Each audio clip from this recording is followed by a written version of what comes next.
are roped, please. This side, please. Those of us that are roped.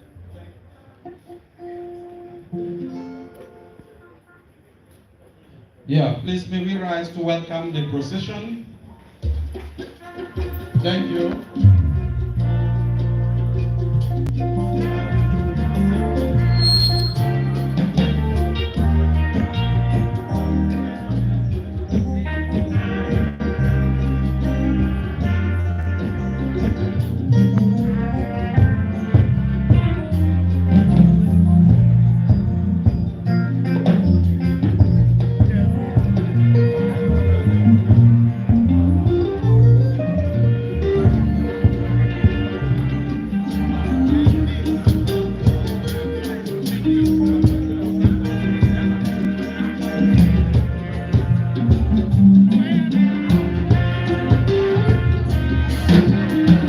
You can see the procession coming in. Led by the acting Vice Chancellor of Great University.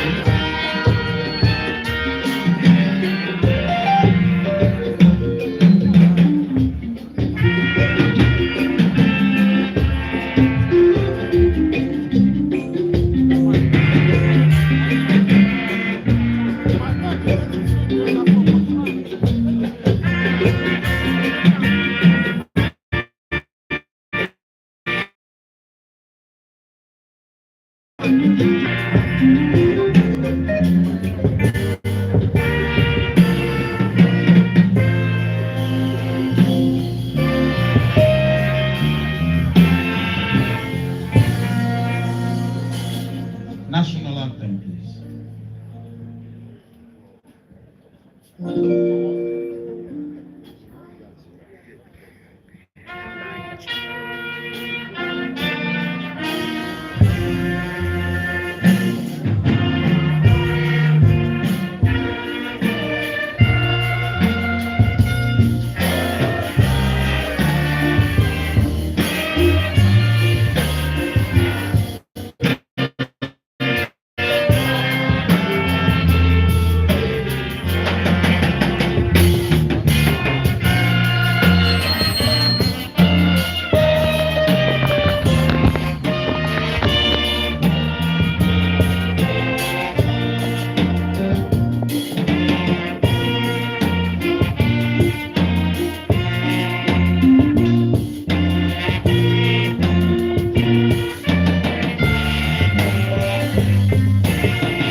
Music song.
standing, please may I respectfully invite Reverend Father Professor Ikenga Adinma to please come forward for the opening prayer. Father, please. In the name of the Father, and of the Son, and of the Holy Spirit. God our Father, we cannot thank you enough for making this day and giving it to us. It's a very special day. You have mapped out for us as one of our illustrious, distinguished senior colleague is giving his valedictory lecture today. Professor Joseph Ifeanyi Brian D. Adinma, as he's telling us today his experiences and his leadership legacies. May you be with all of us, be with him in a very special way, to be able to use the gifts of the Holy Spirit to give us his experiences, and then to be with all of us, to help us to listen very well and assimilate, so that we learn things from his experiences that will help us to continue to forge ahead. God our Father, bless this very occasion and bless every other thing that will happen in this occasion, like the presentation of books. Bless all of us. May everything we do here be to the greater glory of your name and for the good of Brian Adinma and all of us, and for this university and the entire humanity. Make our prayer through Christ our Lord. In the name of the Father, of the Son, and of the Holy Spirit. Thank you very much, very Reverend Father Professor Ikenga Adinma. We salute you. The acting Vice Chancellor of our great university here present, and the chairman on today's special intellectual program, Professor Carol Arinze Mobi. We salute you and we welcome you to your own program, because this is a full academic program. And I believe this is the first you are attending in your capacity as the acting Vice Chancellor. Please, may we put our hands together for her. It is not easy. It is not easy, and we say congratulations. Congratulations. So the program is about to take its full course. Ladies and gentlemen, distinguished scholars here present, we welcome our acting Vice Chancellor here present. With her are, from her right, the Deputy Vice Chancellor, Administration of our great university, Professor Joseph Ikechebelu. We welcome you. Please, may we put our hands together.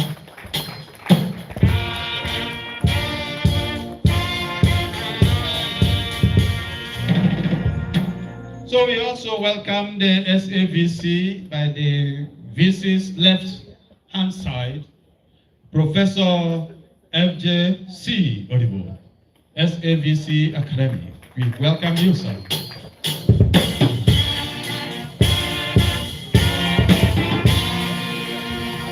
We also have in our midst the bursar of our great university, Mr. Gozie Egwatu.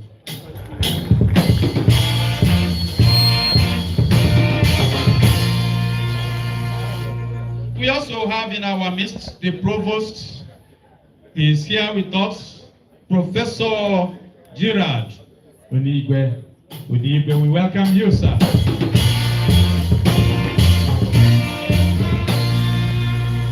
Permit me also to welcome the CMD of NIUT here present, Professor Joseph Obaja, OOS.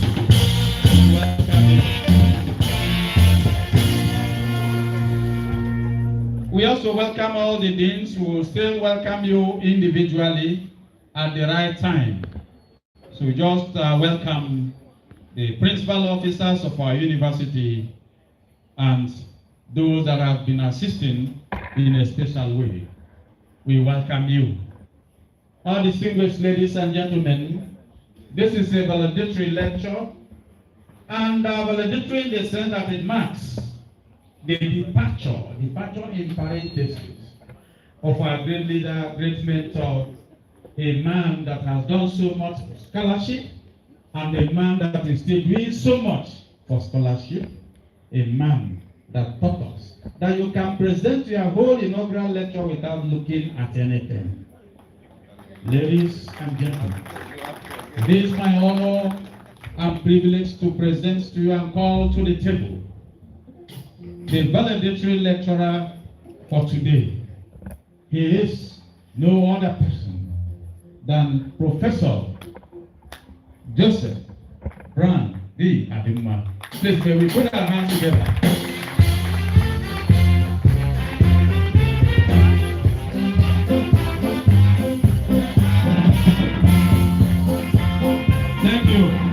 Thank you. You didn't do it very well, Prof, and you have to repeat it. You are supposed to come up with your beautiful wife. Ladies and gentlemen, I wish to respectfully request Professor Brown Adinma to please bring up his wife, Professor Dolly Uchendo Adinma. Please, may we put our hands together.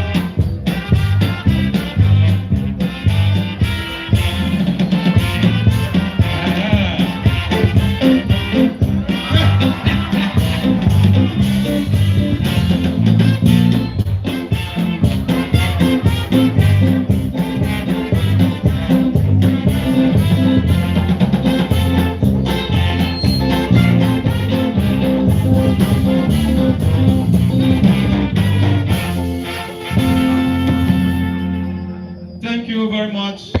We say very big congratulations to you and to the family. It is not easy to have a professor and professor. Hey,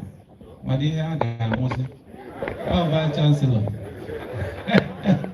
We salute you and we say congratulations to you. It is not easy. I also learned something that at this stage people are still doing some kissing. I thought that it must have been, anyway, it's there perpetually. Thank you very much. Thank you very much. The acting Vice Chancellor of our great university, distinguished members of the university management, our own dear provost here present, PMD, our deans, our directors, heads of departments here present, all our professors here present, heads of departments, our guests, ladies, and of course our students, ladies and gentlemen. We are here to be part of this great intellectual harvest, marking the departure, I said it at the beginning, departure in parentheses of our great leader, mentor, a man that inspires grace and is loved by all, Professor Brown Adinma. So it's a unique occasion and a solemn one for that matter, because after today, then you will begin the next stage of your life. I am not the right person, distinguished ladies and gentlemen, to declare this program open.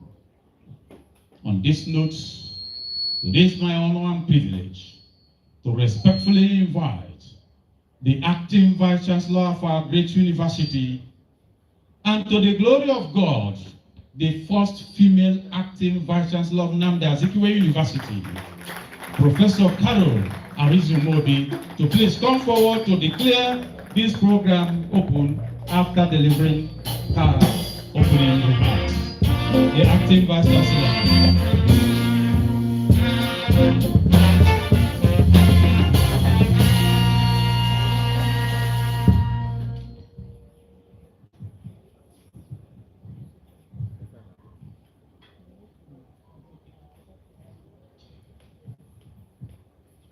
The Deputy Vice Chancellor, Administration Professor Joseph Ikecheta, the SA VC on Academic Matters, Professor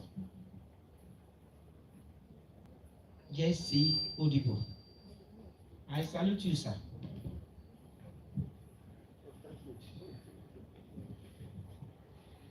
Distinguished Professor, Professor J.I.B. Adinma, my own personal doctor. Today I'm going to depart from the rules to do one or two things that are not contained in the program, and you will allow me to do that. Distinguished professors here present, distinguished guests here present, I want to welcome all of you to this special program. Professor Adinma called me more than 3 times to tell me about today's date. And I said, you don't need to bother yourself. By the grace of God, once we are alive, I will be here. Because I don't want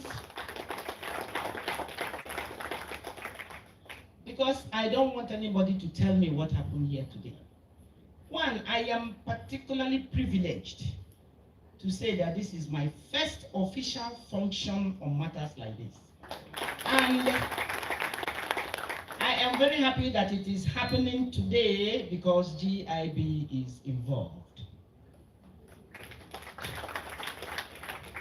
1986. I'm going back to memory lane.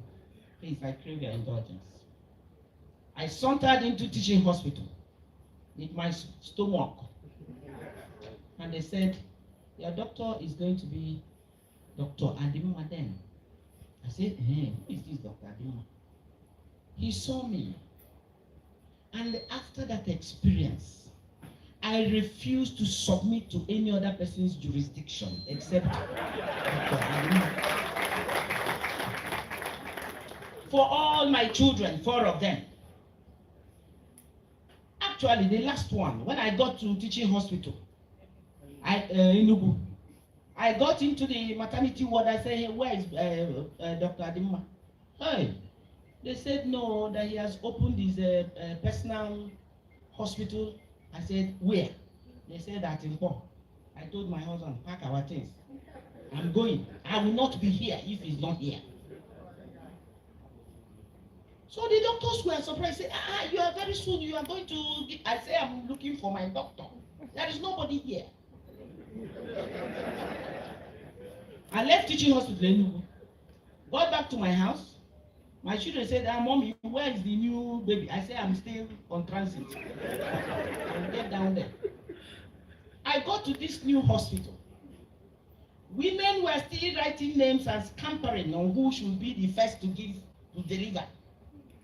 I didn't go for antenatal there. I got there, I saw it. I said, where is your husband? He said he went out or he went to Fege.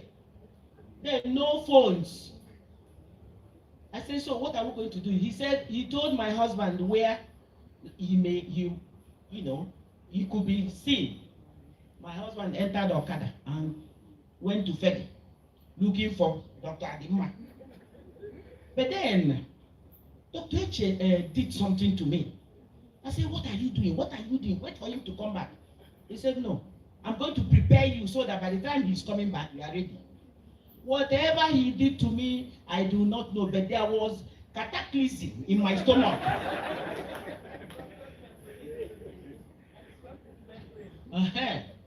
By the time he came back, he said, he just touched me, he said, no, baby is in a breech condition. Then he turned around and did something like this. He just did something like this. I said, bring the wheelchair or whatever. I can't remember what it's called. They took me to the delivery room. 5 minutes, I was done.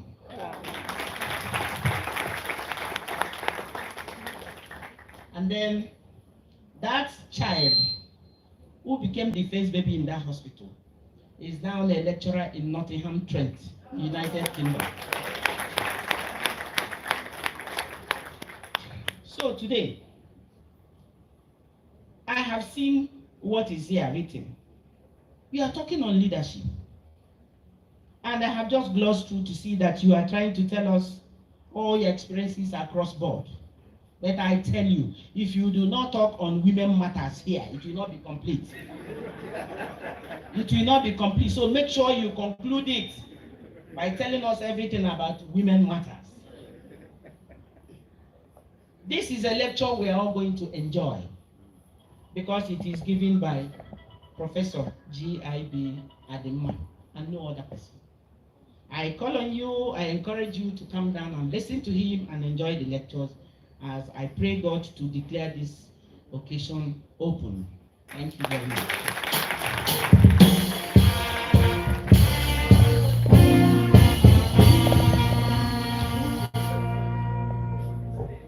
Please, I think we can do better than that.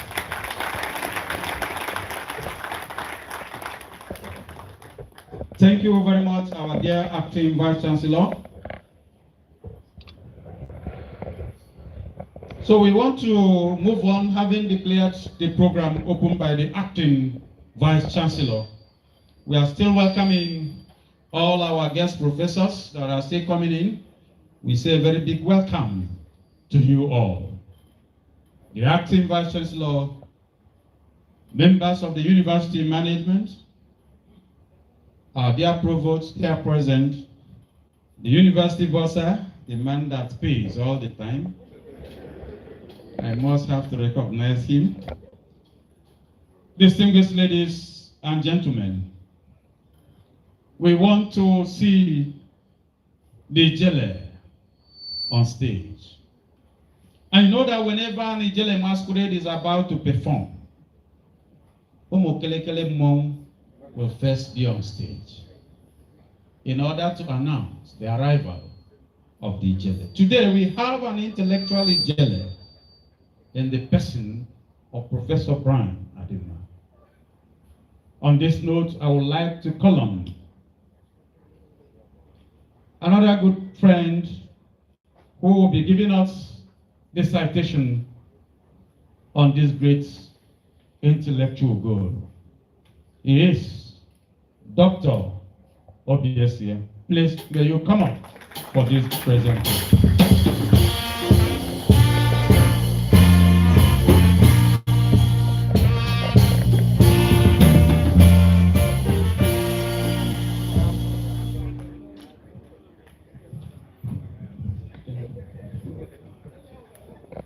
The Acting Vice Chancellor, the Deputy Vice Chancellors, professors, traditional rulers, members of the University Academy, students, ladies and gentlemen, please permit me to request that Professor Adinma stands while we present his citation.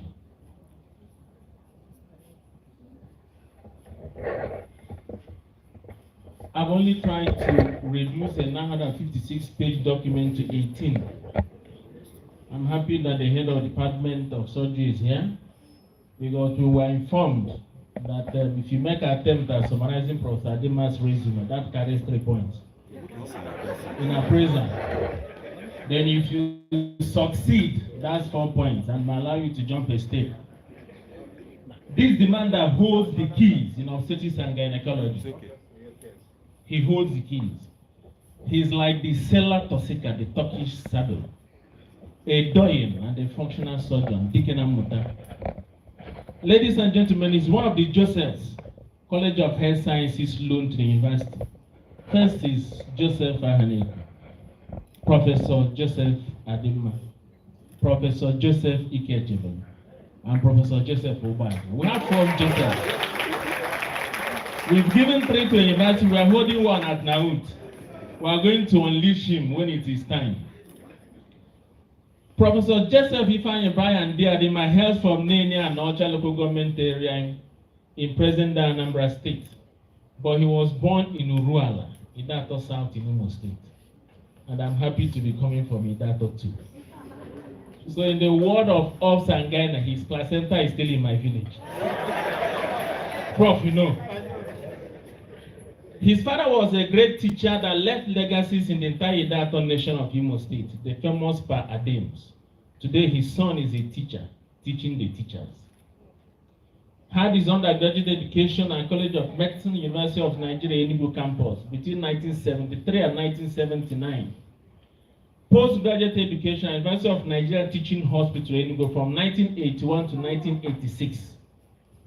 He had these qualifications: Bachelor of Medicine, Bachelor of Surgery, Fellow of the West African College of Surgeons, Fellow International College of Surgeons, Fellow International Society of Surgeons, Fellow of the Royal College of Gynecology, Fellow of Nigeria Academy of Medicine. Work experience: Professor of Obstetrics and Gynecology and Consultant Obstetrician and Gynecologist, 1995 till date. That's 45 years of sustained and coordinated activities, back to back. Consultant and Senior Lecturer in Obstetrics and Gynecology, College of Health Sciences, Nnamdi Azikiwe University, between 1991 and 1995. He was Honorable Commissioner for Health, Anambra State, between 2003 and 2006. Consultant Obstetrician and Gynecologist, EN Mission Hospital, between July 1987 and June 1989. He was a Senior Register on Obstetrician and Gynecology, UNTH Enugu, between November 1984 to June 1987. Registrar in Obstetrics and Gynecology, UNTH, 1982 to 1984. He did his National Youth Service at the Nigerian Navy Medical Center, Port Harcourt, between July 1980 to June 1981. He was a pre-registration house officer at University of Nigeria Teaching Hospital Enugu between July 1979 to June 1980. He's a man of honors and distinctions. Nominated and won the International Who is Who of Contemporary Achievement by the American Biographical Institute, 5th edition. International Man of the Year, 1997 to 1998, International Biographic Center, England. He was nominated for the Who is Who in the World, 16th edition, New Jersey, USA, Man of the Year 1998 by the Board of International Research, USA, Outstanding People of the 20th Century. There is no way he will not be among the outstanding people of the 20th century. Can we appreciate Professor J.I.B. Adinma? Obviously, he's among who is who in Nigeria. Coming home, he got a commendation award for devotion to duty by the College of Health Sciences, Nnamdi Azikiwe University. He's a grand patron, Nnamdi Azikiwe University Medical Student Association, NOMSA, life patron, Medical Student Research Group of Nnamdi Azikiwe University. That is the Mesrage. Patron, All Saints Church Choir, All Saints Church in Kwagu, who was a Merit Award winner, Rotary Club of the College of Health Sciences. He won the Millennium Medal of Honor in 2000, United States of America. Justice of Peace 2001, Anambra State Attorney General. He got the Award of Excellence as the Best Student Builder of the Year 2002 by the Student Union Government in Nnamdi Azikiwe University. Okay, a round of applause. He had the Nobel Peace Award by the Nene Town Union, good at home. Merit Award by the Nigerian Medical Association, Onisha. He got the Distinguished Service Award by the Student Union Government in 2003. Was nominated as the Who is Who in Anocha local government area 2003. He was the patron, National Association of Theology Students, Iwere University 2004. Patron, Young Catholic Students. Merit Award for Service to Nigerian Medical Association, NMA 2006. Lifetime Achievement Award in 2001 by the Garnet Inspiration Group. Professor J.I.B. Adinma remains the ambassador of Christ, and that was given to him by the CBO of St. Hyacinth Catholic Church, Amici. He's a man of honors and distinctions. He got an award for distinguished services in 2002 by the Society of Gynecology and Obstetrics of Nigeria, SOGON, where he served as the president at one time. He won the Distinguished February Lecturer Award in 2012 by the Medical Students of NAU. Award of Excellence in Academic Leadership in 2013. Distinguished Service Award in 2013 by the Southeast Partnet. Distinguished Award on Vocational Excellence by the Student Union Government of Nnamdi Azikiwe University. Professor J.I.B. Adinma was the distinguished guest speaker, first emeritus Professor F.A. Nwako Lecture Series. I remember that day he presented 141 slides without looking at the laptop. Professor J.I.B. Adinma is a member of professional bodies. He's a member of the Nigerian Medical Association, Member Medical and Dental Consultant Association of Nigeria, MDCAN. Member Society of Gynecology and Obstetrics, SOGON. Member African Arab Federation of Obstetrics and Gynecology, AFOG. Member American Association for Advancement of Sciences. And member Association of West African Societies of Obstetrics and Gynecology, AWASOG. Fellow of many academies, fellow Nigerian Academy of Medicine, fellow the New York Academy of Sciences. A round of applause, please. He's a fellow of many learned academic professional bodies. Fellow of the West African College of Surgeons, fellow International College of Surgeons, Chicago, Illinois, fellow International Society of Surgery, Basel, Switzerland, fellow Royal College of Obstetrics and Gynecology, fellow International Health Educators in Nigeria, fellow Institute of Policy Management Development. He has held many positions in Nnamdi University, including the College of Health Sciences and the teaching hospitals. He was a former head of the Department of Obstetrics and Gynecology, NAUT, between 1990 and 1995. He was a sub-dean, clinical, faculty of medicine between 1995 and 1996. He was a dean, faculty of medicine 1996 to 1998. Member of governing council, Nnamdi University 1996 to 1999. Member of the NAUT board 1998 to 2002. He was the provost, College of Health Sciences, Nnamdi University, Nnewi campus between 1998 and 2002.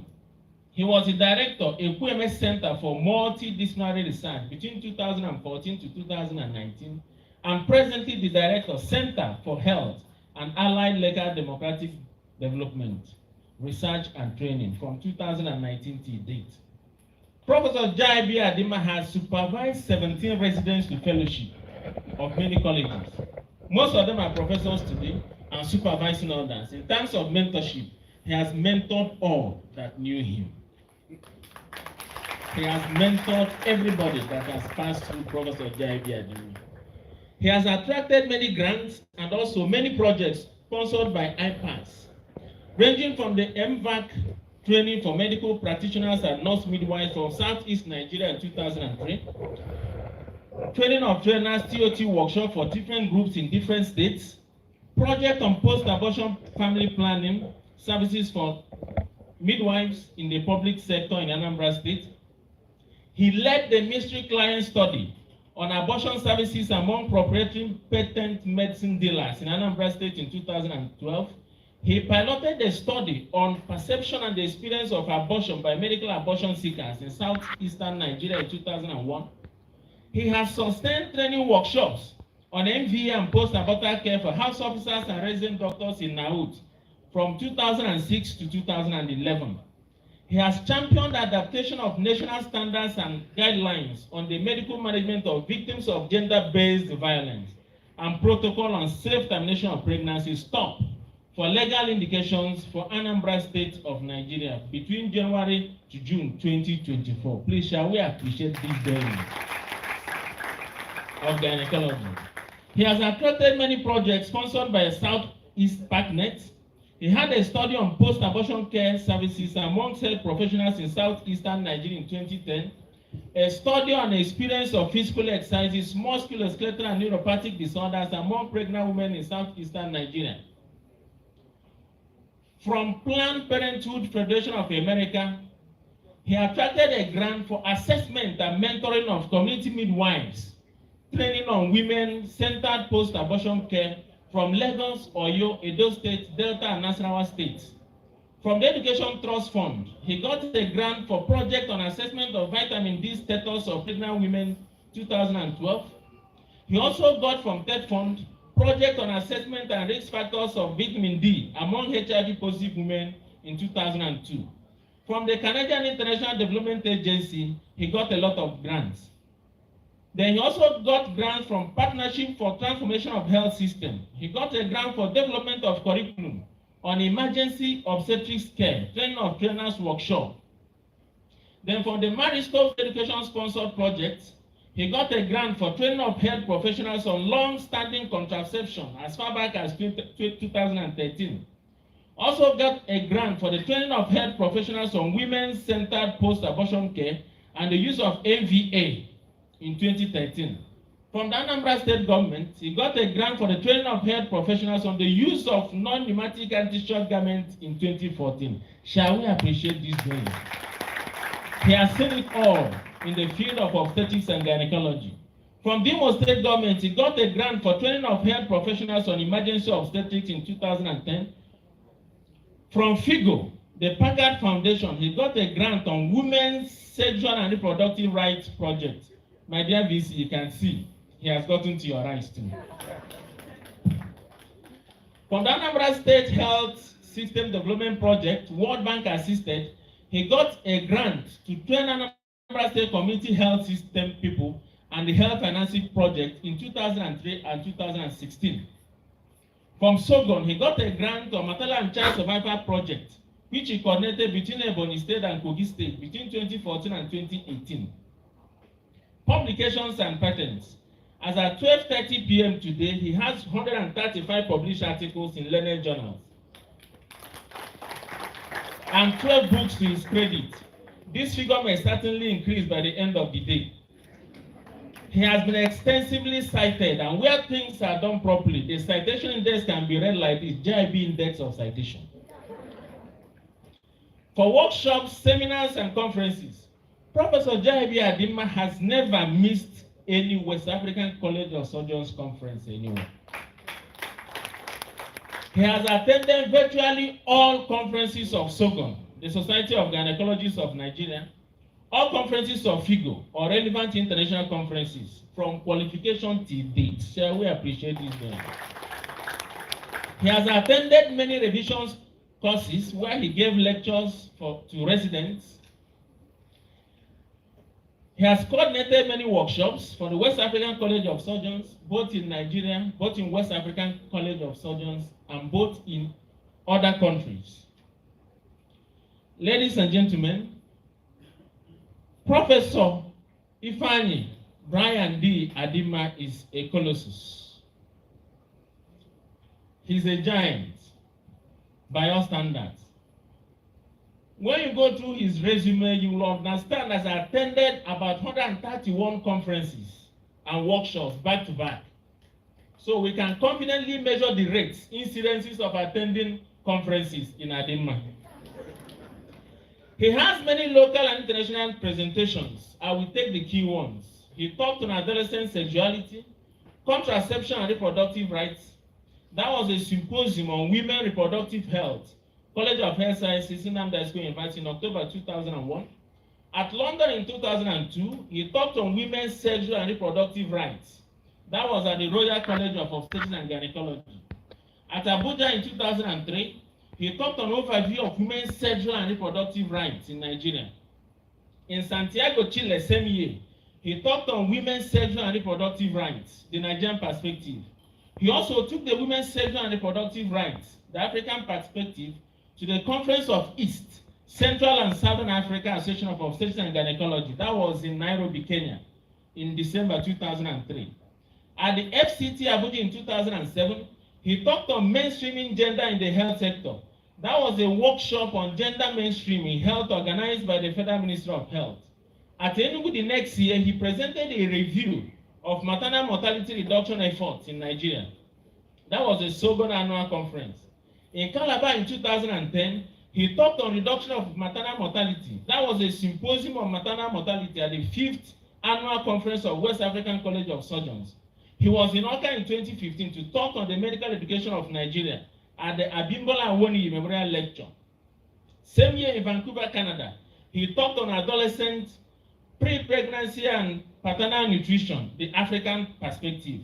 At Ouagadougou, Burkina Faso, he presented a paper on adolescent pre-pregnancy and maternal nutrition.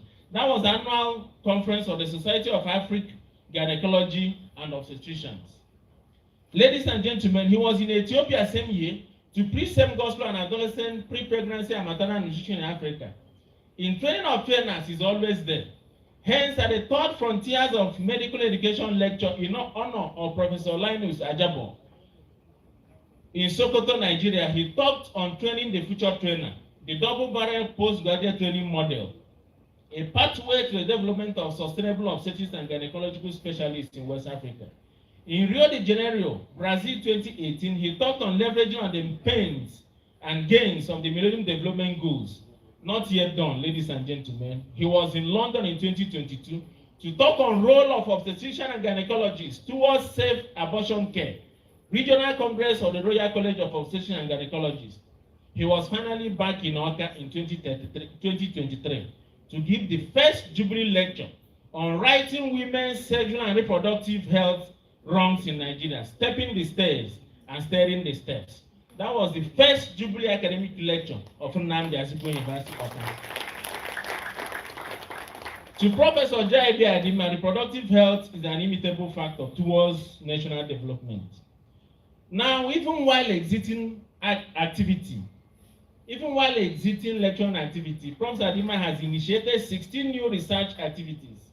One, he still wants to know the behavior in response to COVID-19 pandemic by pregnant Nigerian Igbo women. Prof. Adinma still wants to know the practice in response to COVID-19 by antenatal care providers in Southeast Nigeria. He still wants to know the prevalence of malaria parasitemia and usage of intermittent preventive treatments for malaria among pregnant women in Nnewi, Nigeria. He still wants to know the prevalence and biosocial characteristics of pregnant women with malaria parasitemia in southeastern Nigeria. He still wants to know pain management in medical abortion and post-abortion care network. These are ongoing research activities. Now, he has 16 ongoing research activities, even at retirement. Professor Adinma is coming again. My acting Vice Chancellor, Deputy Vice Chancellors, Provosts, Ndiche, scholars, ladies and gentlemen, permit me to invite to the stage a professor with magnitude and direction. The professor who has traversed the length and breadth of the academic world to preach on the reproductive rights of women while ensuring the rights of all men. The man who has provost kept every set of medical students mentally and physically busy with academic and extracurricular activities by founding the Medical Student Research Group, Medizic Jewels. He founded the Medical Student Cultural Society, MESCUSO. He founded the Medical Students Music Drama Group, Medizic Jewels. He founded the Medical Students Press Society, MESPress. He founded the Medical Students Friends Society, MESFriends. With these activities in the medical school and in the ever physical presence of Professor J.I.B. Adinma with the full complement of the swags of the office, you can only think of being like him when you grow. You will not know there is something called courtism till after graduation because you are mentally and physically active while he was there. The professor with both physical and intellectual swags. The professor who has the appropriate dressing for any appropriate event. He was never caught unawares as he bestrode the medical profession for uninterrupted 46 years. The handsome husband to a great physician by qualification, Professor Echendo Dole Adinma, with great and promising children who are men today, a quadruple chief in the Nene Kingdom. Quadruple. Ladies and gentlemen, shall we invite Igrigi Nayondo, the 4-in-1 chief, Eza and Igrigi Udo, Eza and Igrigi Fanyu Chukwu, Eza and Igrigi Ebunku, Eza and Igrigi Muta, the Professor Joseph Ifeanyi Brian D. Adinma.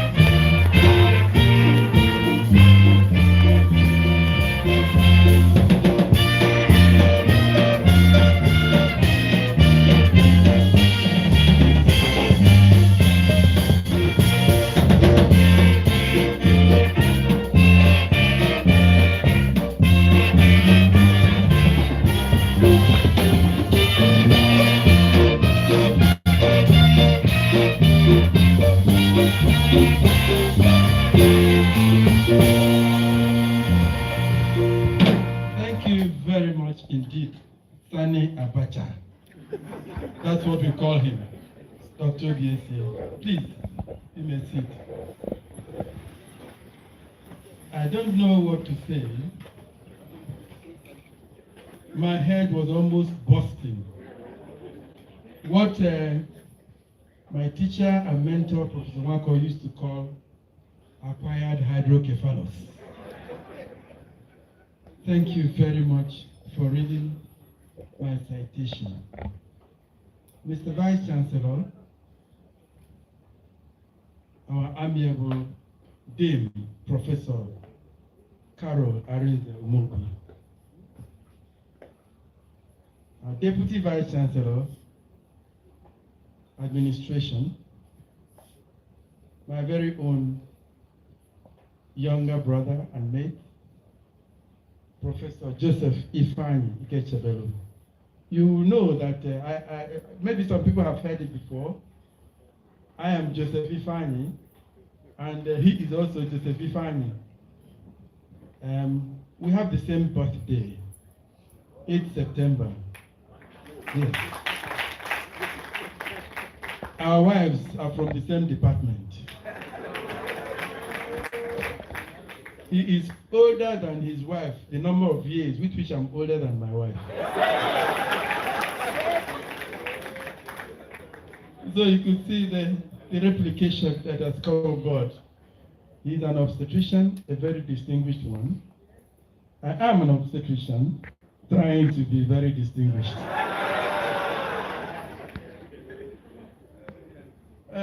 The SAVC academic, Frederick Odibo, Prof, I salute you. I salute my dear brother, Gozie Egwatu, the bursar of the university. Oh, okay, my dear, no, Professor Godwin Onu, MNI, I recognize your presence here. A great man you are. I cannot forget my provost, one of my very, very highly successful mentees, Professor Gerald Odigwe.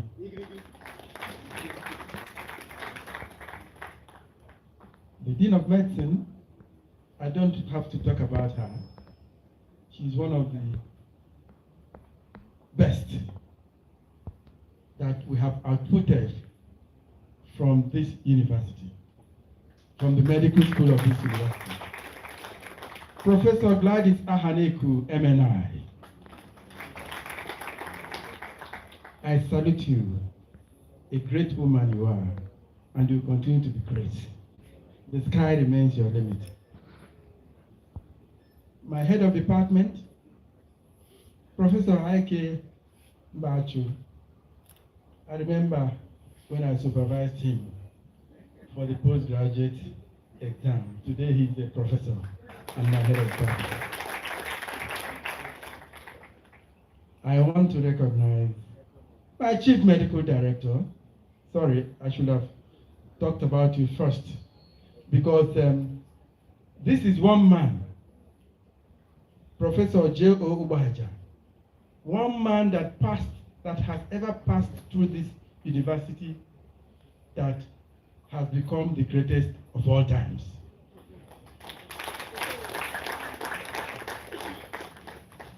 I cannot take his performance for granted. When he came on board, he became an epitome of what we had preached. He said, I have a vision to make Nnamdi University Teaching Hospital one of the greatest 5 institutions, teaching hospital institutions in Nigeria and in West Africa. You need to go and see what he's doing over there at Akamili. I have never seen that in my entire life. He is one man that has applied the principles of strategic leadership, applying all that it takes to actualize a vision, and is missing no words, leaving no stone unturned towards actualizing those visions. I can only encourage you, Professor J.O. Ubaja, you and your team. He was one of the persons that honored us while we were alive. Oftentimes, people who have held positions are honored after they are dead. Let me tell you, distinguished audience here, that Professor Ubaja has named buildings at the new teaching hospital complex after some of us, including my very self. If you go there, ask for special JIB Adinma VIP obstetrics clinic. I can blow off my head by this simple, he did it. And I'm not taking that for granted.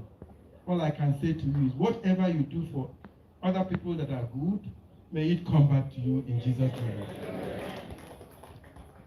I can see a lot of my mentees are here from all the departments of the Faculty of Medicine and even College of Health Sciences.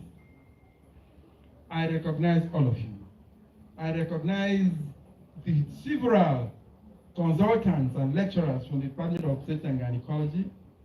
I recognize people that belong to the several societies that I belong to, the Partnership Women's Health and Youth Development Initiative, members of Savvy Day Society are here. I recognize my relations. My dear wife is here, sitting here. If I don't recognize her, I may not come back to the house. So I have to recognize her. And her senior sister is also there. My siblings are here. My children are here. Two of them at least. Dr. Norma and Mr. Chikwe are here. So please let me start on existing protocol according to Nigerian parlance. Thank you. You know, being pulled out of an institution where one had labored for a period of time that may be more than half of his lifetime would always come up with some emotions, as it were. One is pulled out from one's comfort zone, where you had gotten familiar with, lived with for most of your life. And then suddenly, you are being told that you have to go and try another life. I had this experience for the first time when on our graduation day at the University of Nigeria,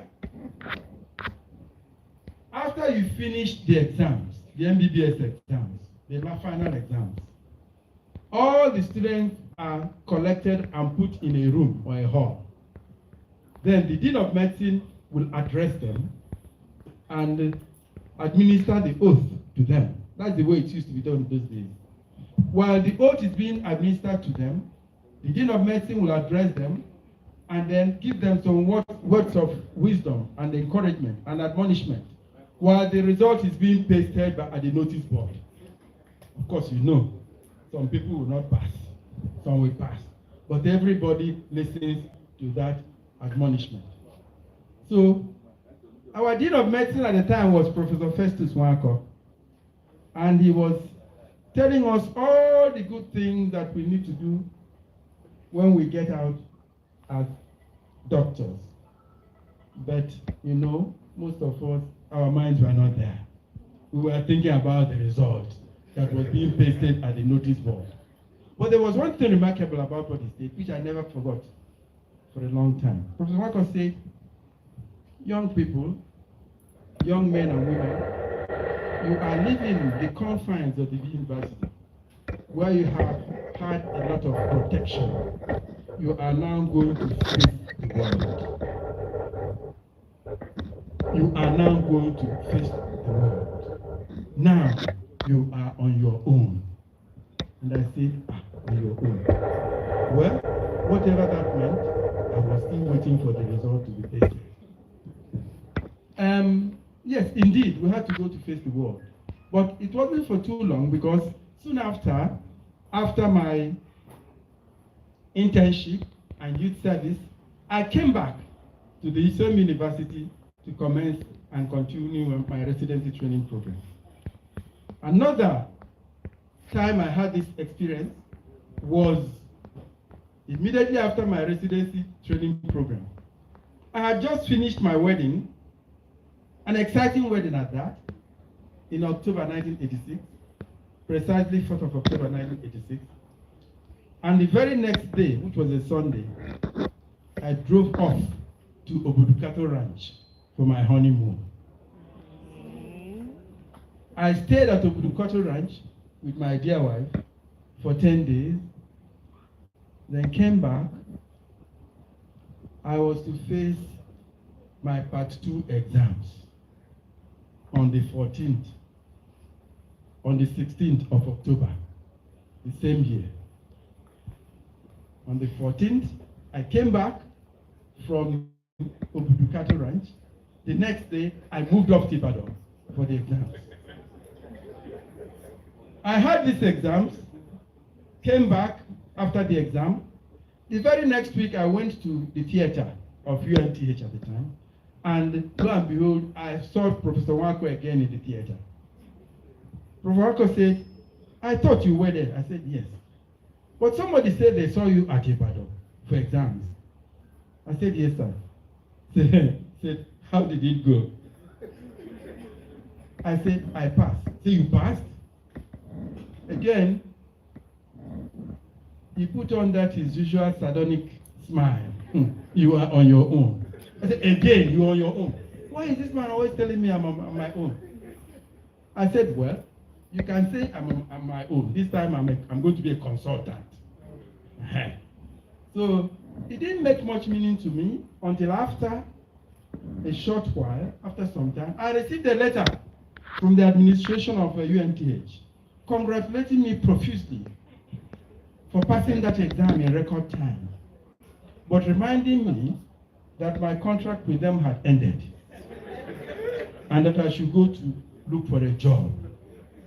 That was when I began to realize what Professor Wako meant, that I was on my own. Well, in the first instance, I went to Our Lady of Lourdes Hospital here, worked for a while. I wasn't very comfortable. Then I eventually had an interview at Ian Hospital at Ogidi, and I was given an appointment.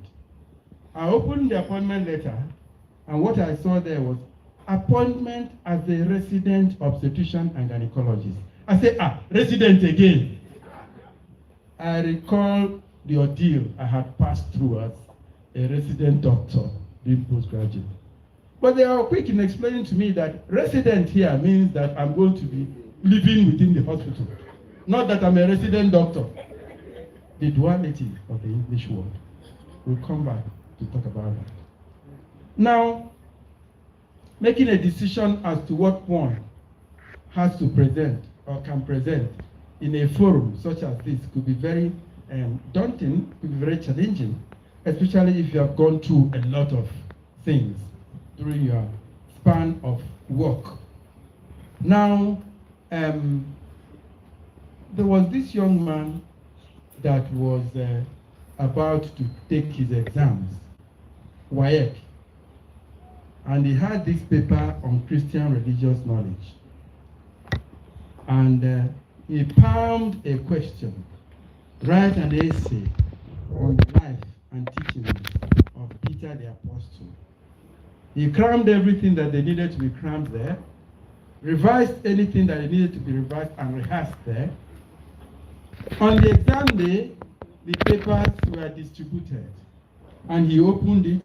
What he saw was, write an essay on the life and teachings of Jesus Christ.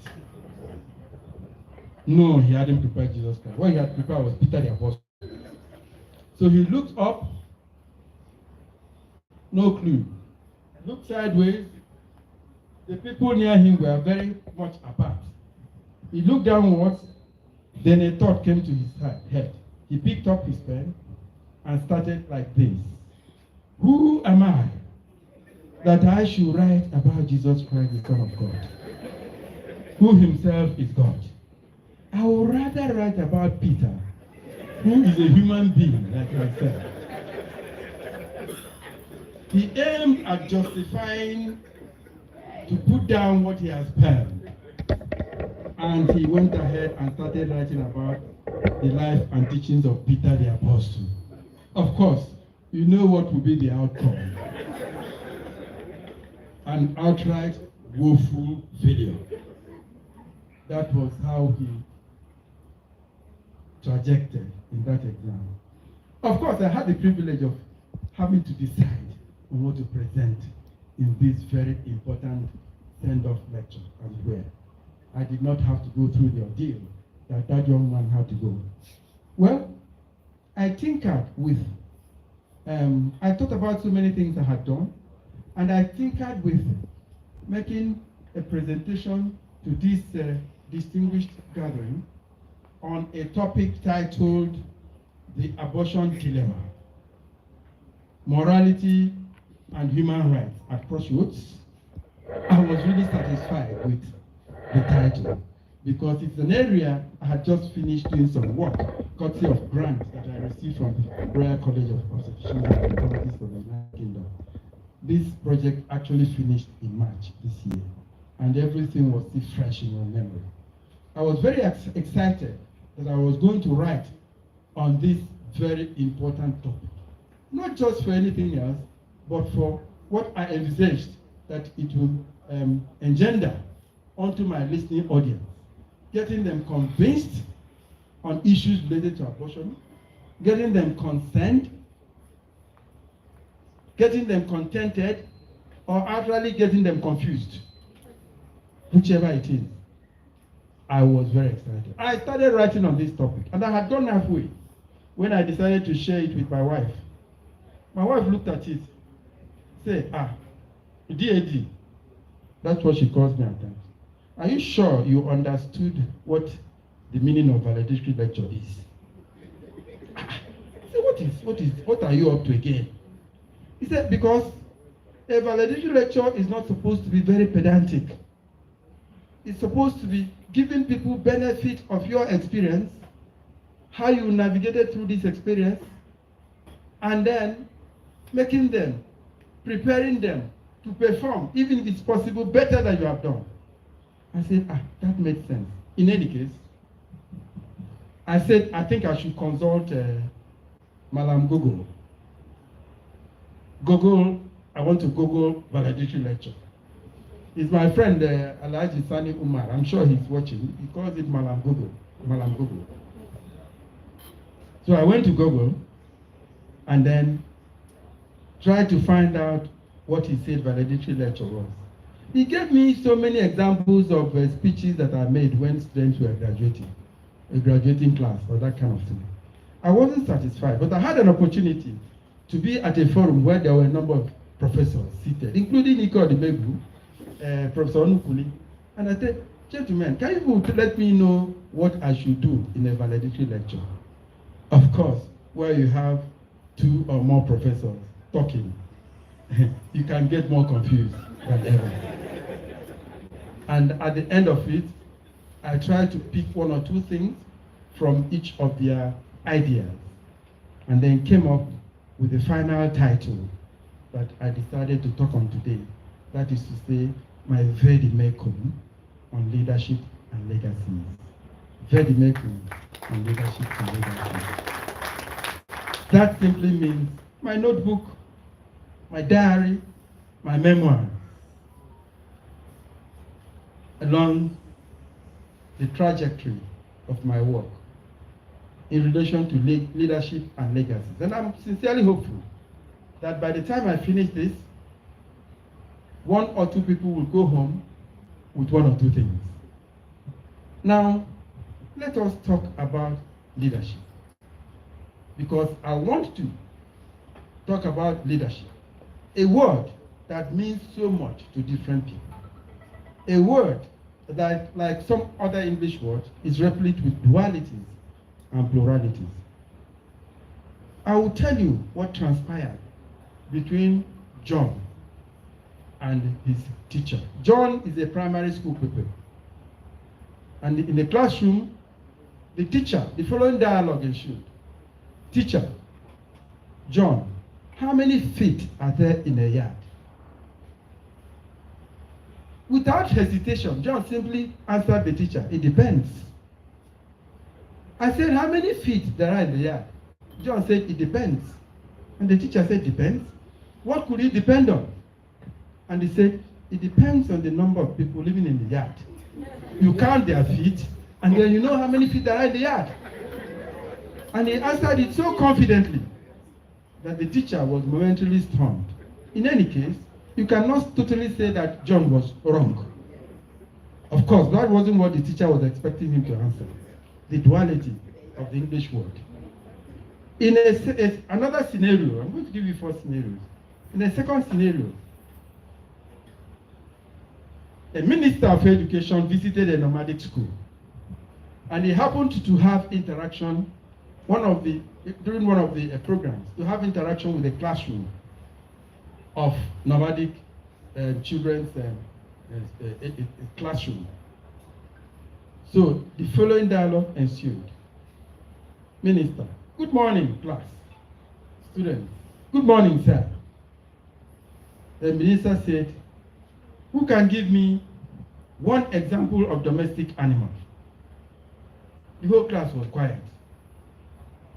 The teachers of those boys were jittery. They were worried because the whole place was silent.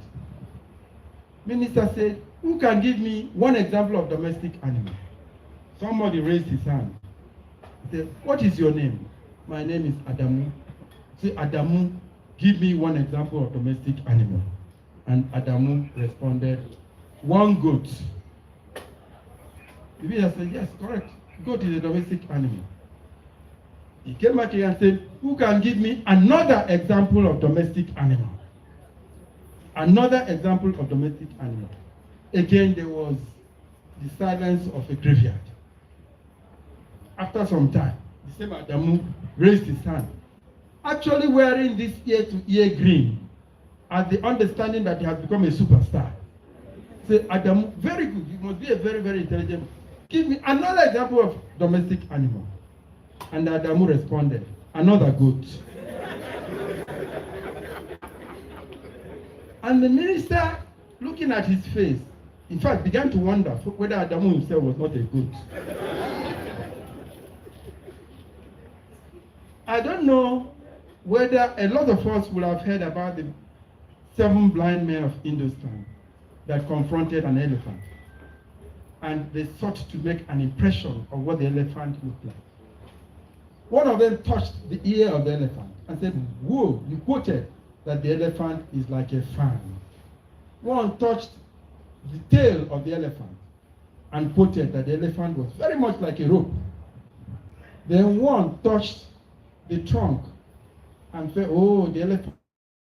So they were making different impressions about the elephant until the 7 of them had touched different parts of the elephant. Plurality of impressions consequent upon what people perceived. That is one of the characteristics of the English words, the English lexicon, full of plurality and full of duality. And this scenario has been summed up in the work of Charles Dickens. Those of you who read Charles Dickens, the classic Charles Dickens, the work titled Christmas Carol. The first chapter of Christmas Carol started like this: Marley is dead as a doornail. Then Charles Dickens went ahead to say, mind, I do not mean to say that I know of my own knowledge what there is, particularly dead as a doornail. I might be inclined to regard a coffin nail as the deadest piece of ironmongery, but the wisdom of our ancestors lies in the similar, and my unhallowed hand shall not disturb it. Permit me, therefore, to repeat emphatically that Marley was as dead as a doornail. Look at the plurality, look at the confusion. Why should anybody say that something is as dead as a doornail? And even the great Charles Dickens wondered, why would it be a doornail? Why not a coffin nail? But he went ahead to resign his fate to the wisdom of his ancestors who have made that quote. And that is what seemingly has happened to including leadership. Leadership falls, but like a drop of water in this comprehensive ocean of dualities, pluralities, expressions, phrases, sentences, and ejaculations of the English word. Ladies and gentlemen, I'm going to present leadership from my own perception. It could be from the perception of the ear that one blind man thought the elephant looked like, or the rope, the tail, the rope that the other blind man thought of an elephant.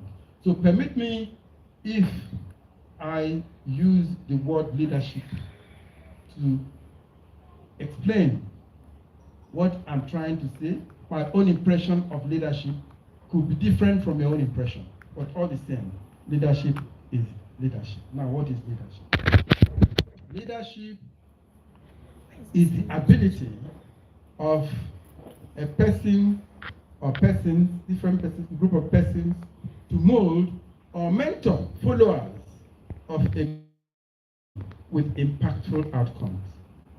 Leadership is often acquired, not necessarily inborn. Leadership is such that it's meant to inspire followers with a lot of the aim to achieve something and leave something on the sands of time. A good follower invariably becomes a good leader. For you to be a good leader, you will have to have been a follower. You will have been mentored, you will have been milled, you will have been grilled, you will have gone through a process. You know, even a carpenter, even the carpenters, for you to be a good carpenter, you will have been trained by a good carpenter. To be a good leader, you will have been a follower. And that brings me, what should be the characteristics of a good follower? What should be the characteristic of a good follower? Now I have used the acronym P cubed CISE. S cubed CISE. The first S stands for sense of duty. Do you have a sense of duty? Do you recognize that a task is ahead of you and that task should be done? S2 stands for sense of responsibility. That task should be done responsibly, with all the painstaking commitment that you need to do that task. S3 stands for self-leadership. You cannot lead, you cannot aspire to be a good follower, a good leader. You cannot be a good follower if you don't have self-leadership. And what is self-leadership? Ability to know what one ought to do, when to do it, and how to do it without prompting. You don't need to be chased around to know that you have to come for a meeting in time. You don't need to be chased around to know that you ought to do what you ought to do. That is self-leadership. C stands for competence. You must be competent or be seen to be trying to be competent, apply professionalism in what you want to do in order to achieve results. I stands for initiative. A good follower should be able to initiate basic things and then even complex things. You cannot come to the office in the morning and you see that the office needs to be swept. You're waiting for somebody to tell you to sweep it, that the tables need to be arranged, and you're waiting for somebody to ask you to arrange it. No, that is basic initiative, simple initiative. But they could be complex or compound initiative. When you go over and beyond the basics, that is compound initiative. Then S stands for speaking truth to power. A good follower should speak truth to power. Tell your boss politely that this way you're going may not be the correct way to go. But oftentimes, you find out that what happens is that many of the followers are sycophants. They are praise singers. They are bootlickers. And they really want to tell leadership the truth. If you remember what happened to our former President Buhari, he never knew that the country was on fire because they were telling him good things. Nobody ever told him, look, this country was on fire until NSAS occurred. It happens everywhere. We expect followers to once in a while tell the leader the truth about the situation. It also helps the leader. So speaking truth to power is one of the attributes, one of the characteristics of a good follower. The next characteristics, and the last, is E, which stands for egolysis. A good follower should be egolytic. That is to say, you should be able to stand rebuke. You should be able to take rebuke from your leader with calm and equanimity. You don't have to retort. You don't have to shout back at your master or your leader. Otherwise, he will no longer train you. So you must be egolytic. You should be able to hide your stomach chastisement with calm. These are the characteristics of a good leader, a good follower. Now let us go to the characteristics of good leadership. The good leadership has characteristics that I acronymed P squared, ELYCARPS, PELICAPS. The first P stands for patient. As a good leader, you must be patient. Because people will be annoying you every day. Your driver will annoy you. Your orderly will annoy you. Your clerk will annoy you. Everybody will keep you on edge, doing stupid things. But be patient, because you have where you're going to. And you have to persevere. If you have a vision, if you know where you're going to, keep going. Let nothing distract you from getting to your destination. You must be patient and you must persevere at all times in the task that you have undertaken. A good leader must be exemplary. E stands for exemplary. Exemplary behavior. Do as I do and do as I say. It's not do as I say, but don't do as I do. A good leader must be exemplary. If you have to fix a time for something, try to be there on time. Once you form the habit of coming on time and starting where you should start, people will eventually key into that habit. So a good leader must lead by examples. Exemplary. L stands for listen. A good leader must be a good listener. Listen. Don't talk. Don't interject. Allow everybody rant whatever they're ranting. They talk and you listen at the end. Be a good listener. Y stands for yearning for excellence. You must yearn for excellence. A good leader should strive at nothing but excellence. In whatever you want to do, you want to come out the best. Then C stands for courage. A good leader should be courageous. You should take risks. Courage is all about taking risks. If you don't take risks, you cannot succeed. Risk, courage. Risk into venturing anything can mean success. Venture is success. So courage is very important. A stands for assist. A good leader should be able to assist the people he's leading. Give them the necessary tools with which to perform and excel. It can be in the form of building their capacity. It can be in the form of giving them the instruments with which to work. You should be ever ready to assist the people you are leading. R stands for reward. When people have performed well, encourage them through reward. Reward can be in the form of congratulating them. Oh, you have done well. Keep it up. It can be in the form of gifts. It can be in the form of promotion. It can be in the form of certificate. So a good leader should be able to reward people that have done well. P stands for punish. People who have advertently and repetitively misbehaved, you have to punish them to act as a deterrent to others who may want to go the same way. And finally, a good leader must be strategic.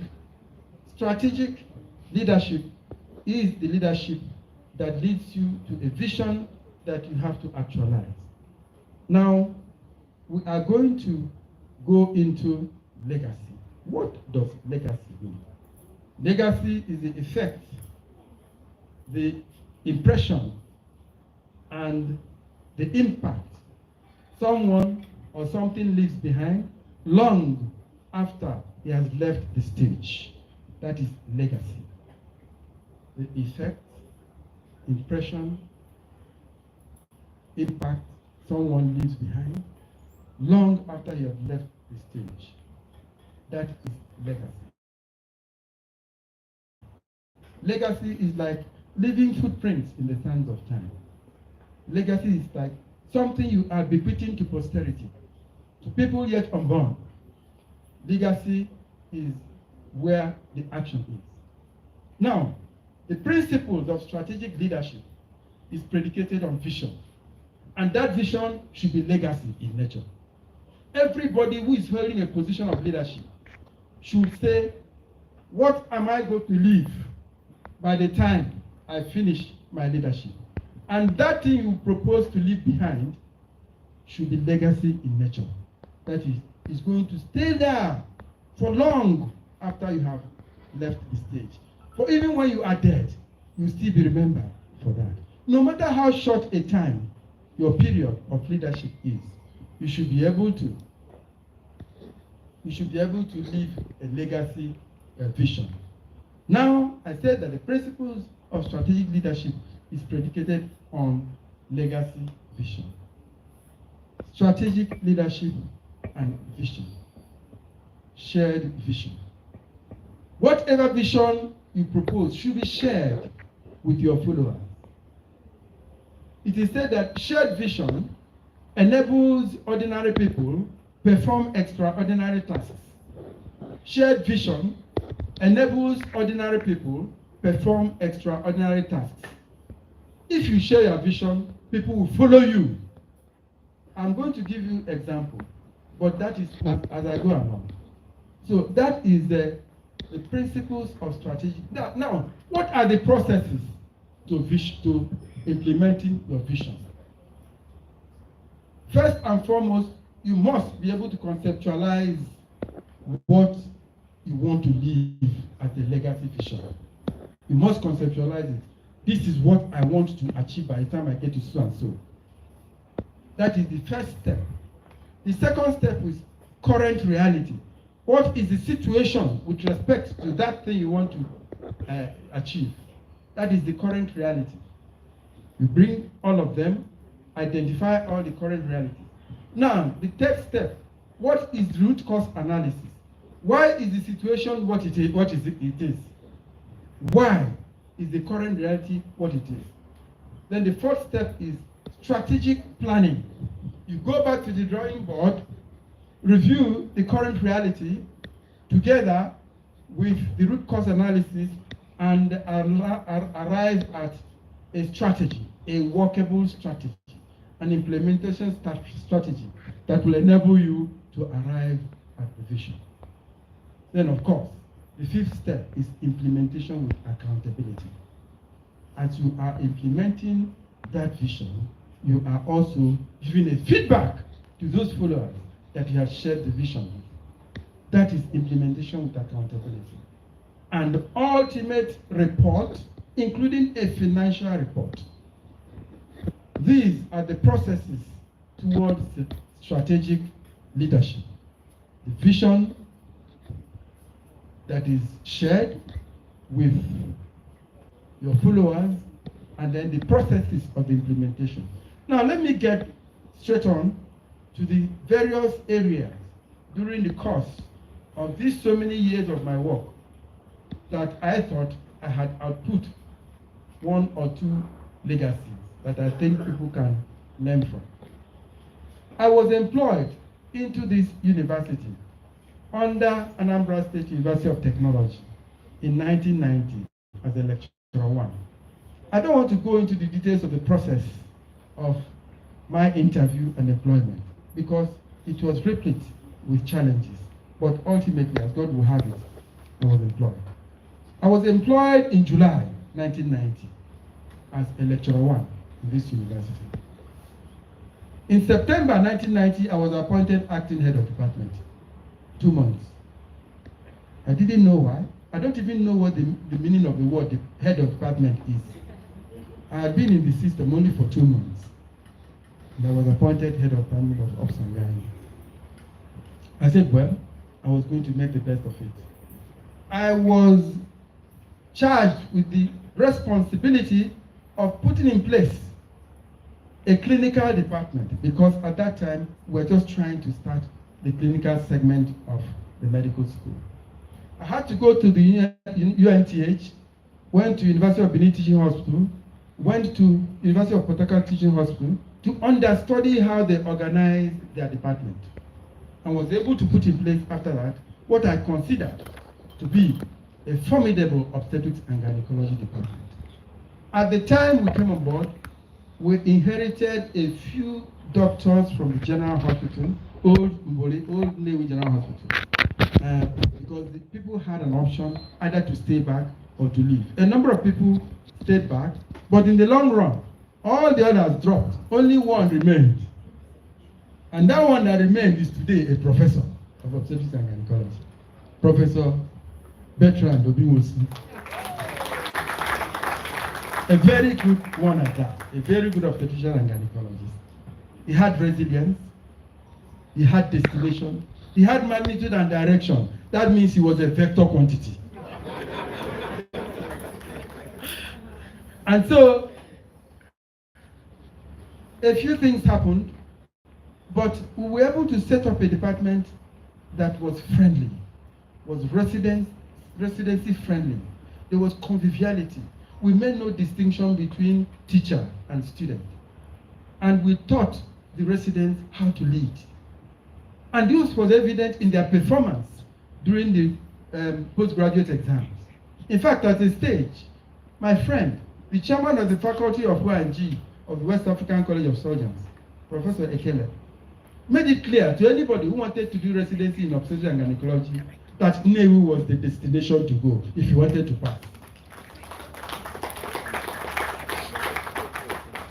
We were sending students for exams and they were passing 100%. At a time, we didn't have junior doctors again. We had only senior registrars.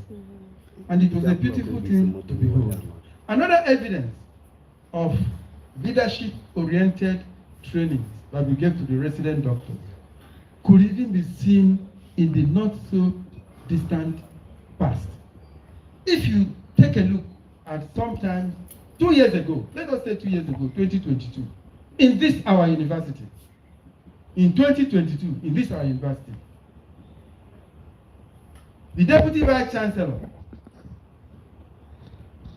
administration was from Department of Ops and Gynae. The Provost of the medical school was Ops and Gynae. The Dean of Faculty of Medicine was Ops and Gynae. The Chief Medical Director of the teaching hospital was Ops and Gynae. Do you think it's easy?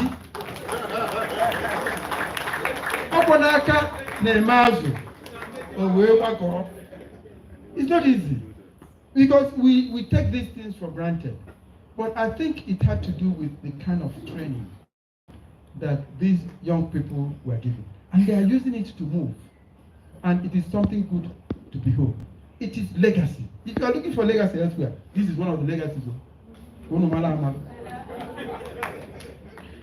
Between 1990 and 1995, I worked as head of Department of Obstetrics and Gynecology. In 1995, I became the sub-dean of medicine. In 1996, I became the dean of medicine. Between 1996 and a period spanning over 7 years, 1996 through to 1998, through to 2000 and up to 2002, I worked as dean of Faculty of Medicine and provost of the College of Health Sciences. And I had some legacy outputs. The first of the legacy output was I set up a committee that brought out a report on the establishment of faculties, additional faculties to the College of Health Sciences. Before then, we had only one faculty, Faculty of Medicine. The result of that exercise was the birth of the Faculty of Basic Medical Sciences and the Faculty of Health Sciences and Technology. So we had 2 additional faculties. Apart from that, I was able to commence the faculty lecture series. Only last week, precisely a week ago, we had the 24th faculty lecture. But that year, we had the very first faculty lecture, which was presented by late Professor Wilson Onibo, a Glaswegian professor of pathology. The second, that was in 1997, was presented by Professor O.L.V. Echi, who was the first pro-chancellor of this university. The next year, which was in 1998, the presentation was made by Professor Peter Ibibu, a professor of clinical psychology. The very next one, the fourth, was presented by Professor Chiweite Ejike, who was the last Vice Chancellor under ASUTEC before we became Nnamdi Azikiwe University. The fifth one was presented by Professor Ben Umera, the first provost of the College of Health Sciences at Nnamdi Azikiwe University, and the first dean of the Faculty of Medicine under ASUTEC. After that, the next one was presented by our own Professor Festus Marco, our emeritus professor and the first Vice Chancellor of Nnamdi Azikiwe University. Then the last one under my tenure was presented by Professor Linus Ajabo, who was the president of SOGOM at that time. So throughout my tenure, throughout the 7 years, 6-7 years that I ran office, I made sure that the lectures, faculty lecture series was sustained. It is very, very good that there was a lull at some stage. Some of the things that were coming after me did not have faculty lectures. But the ones that are coming on now are now putting in place faculty lectures. And I was very glad when I attended the last faculty lecture that came on a week ago, precisely on the 15th of August this year, courtesy of the present Dean of Medicine, Professor Gladys Ahaneku, MNI. Another legacy output was the development of medical students extracurricular groups. The young man that read my citation alluded to that. At a time when the University Students Committee was ravaged by cultism, there was confusion everywhere. And I said, students need to know and have where to dissipate their energy. And therefore, I started the students extracurricular groups. We have medical students research group, medical students cultural society, medical students musical dancing and drama group, medical students press club, and medical students French club, and gave them a riot act to compete among themselves. And every student had to belong to at least one extracurricular group. Cultism got eradicated at the College of Health Sciences. It was magical. In fact, the first title I received was from Medical Student Cultural Society.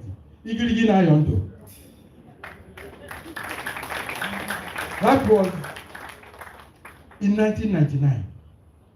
It was tremendous. It had the effect that we wanted. So, the teaching here is that you have to put in some innovative things. Unfortunately, when I exited, some overzealous deans that were coming after me, one of them abolished, suspended these extracurricular groups. Just like that, without putting anything as replacement. And some of these vices started to rear up again. Thanks be to God, the current Dean of Medicine, who was a beneficiary of this when it existed, at the time it existed, is resuscitating these students' extracurricular groups. I want to thank you, Professor Gladys Ahaneku, for this effort. And you see, when something is good, try to keep it up. That is sustainability. In fact, I had said that that could become a culture, because every institution, every university should have a culture. Anything that is good should be kept, and then ultimately it becomes one of the cultures of the institution. Now, coming to Center for Health and Allied Legal and Demographic Development Research and Training, Charagra. I conceptualized the idea of commencing this center as far back as 2009. A lot of people were called together to share that vision, including our amiable Vice Chancellor who is here. She was part of the team that shaped this vision, and we dissected it, dotted the T's, and then pushed it to Senate. It never came into light until 5 years later, precisely in 2014, when one of the people that participated in that original conceptualization became a Vice Chancellor. that is Professor Joe Ahaleku. Remember, Professor Joe Ahaleku was my sub-dean when I was provost. Yes, he was sub-dean of postgraduate studies when I was provost. So that center came on board, and it is a center that is trying to marry the relationship between health and demography and law. And there are lots of connections between the three. And it has prospects for attracting a lot of grants from a lot of international bodies. That is the essence. Incidentally, it is moving on, doing a lot of things. And I'm glad to tell you that before he left, the past Vice Chancellor, Professor Charles Esimone, FAS, was able to lay the foundation stone for the construction of Chaladrat at Neni.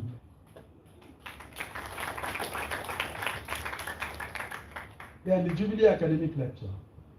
The Jubilee Academic Lecture was conceptualized essentially for people, academics, who have become professors for a period of up to 25 years and above, following 25 years following when they became professors. People who are still in service and are still working and active for up to 25 years as a professor. You will agree with me that when somebody becomes a professor and running for 25 years, a lot is expected from him or her. And one expects that he bring that rich experience to bear on the community. One of the basic essences of that Jubilee Academic Lecture is one, to motivate the young and upcoming lecturers to begin to work hard as early as possible to eventually qualify to give the Jubilee Academic Lectures. It is also expected to enrich, like I said earlier, the people who are on ground, who are working hard to improve the status of our university. I happen to have been the presenter of the first Jubilee Academic Lecture in July 2023. The first ever Jubilee Academic Lecture in Nigeria, the first in Africa, and the first anywhere in the world. And what is spectacular about that lecture, I was really humbled because my mentees gathered around me. I felt like a king on that day. They gathered around me, singing praises, singing my praises, and ultimately endowed that lecture with a sum of 5 million naira. That means fund was available for the next lecturer to come and give. It was challenging, but it was very, very interesting. But they made a request. They requested that the Jubilee Academic Lecture be named after me. And I'm pleased to tell you that before, in March 2024, this year, a letter was communicated to me from the Office of the Registrar to the effect of naming Jubilee Academic Lecture as Adinma Jubilee Academic Lecture. I am indeed very grateful to this university. Two things have now been named after me: Adinma Jubilee Academic Lecture and the VIP Special Obstetrics Clinic at Inewu. The university authorities and the teaching hospital did not have to wait for me to die before immortalizing me, and I remain perpetually grateful for that. And I thank God immensely for that. May God bless this university. May God bless our teaching hospital. I'll now take a few of the legacy outputs.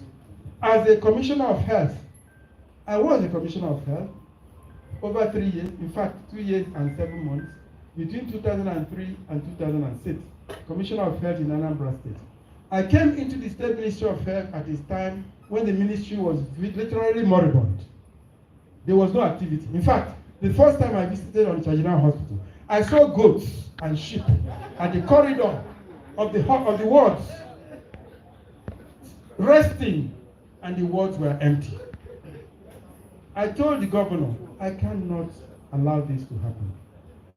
I made the first memo, and we had an initial recruitment of 634 health workers, including 58 medical doctors, 350 nurses, 16 optometrists, 10 medical laboratory scientists, 200 support staff of the ministry. And that was an initial recruitment. I want to tell you, when I went to the local government center, we had only 2 doctors to take care of 21 local governments. Thank you. Thank you. I had only 2 doctors.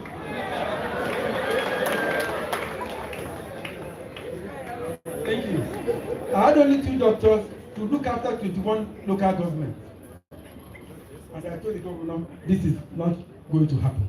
And the governor said, okay, recruit 21, 1 for each of the local governments. And therefore, we had people in charge of the hospital setup at local government level. Now, one of the memos I wrote early in I wrote a memo for the commencement of School of Basic Midwifery in the state. It was approved, and the School of Basic Midwifery was started at Ngwo. And today, if you look at the records, Anambra State has one of the lowest maternal mortality ratios in the country. Because we are generating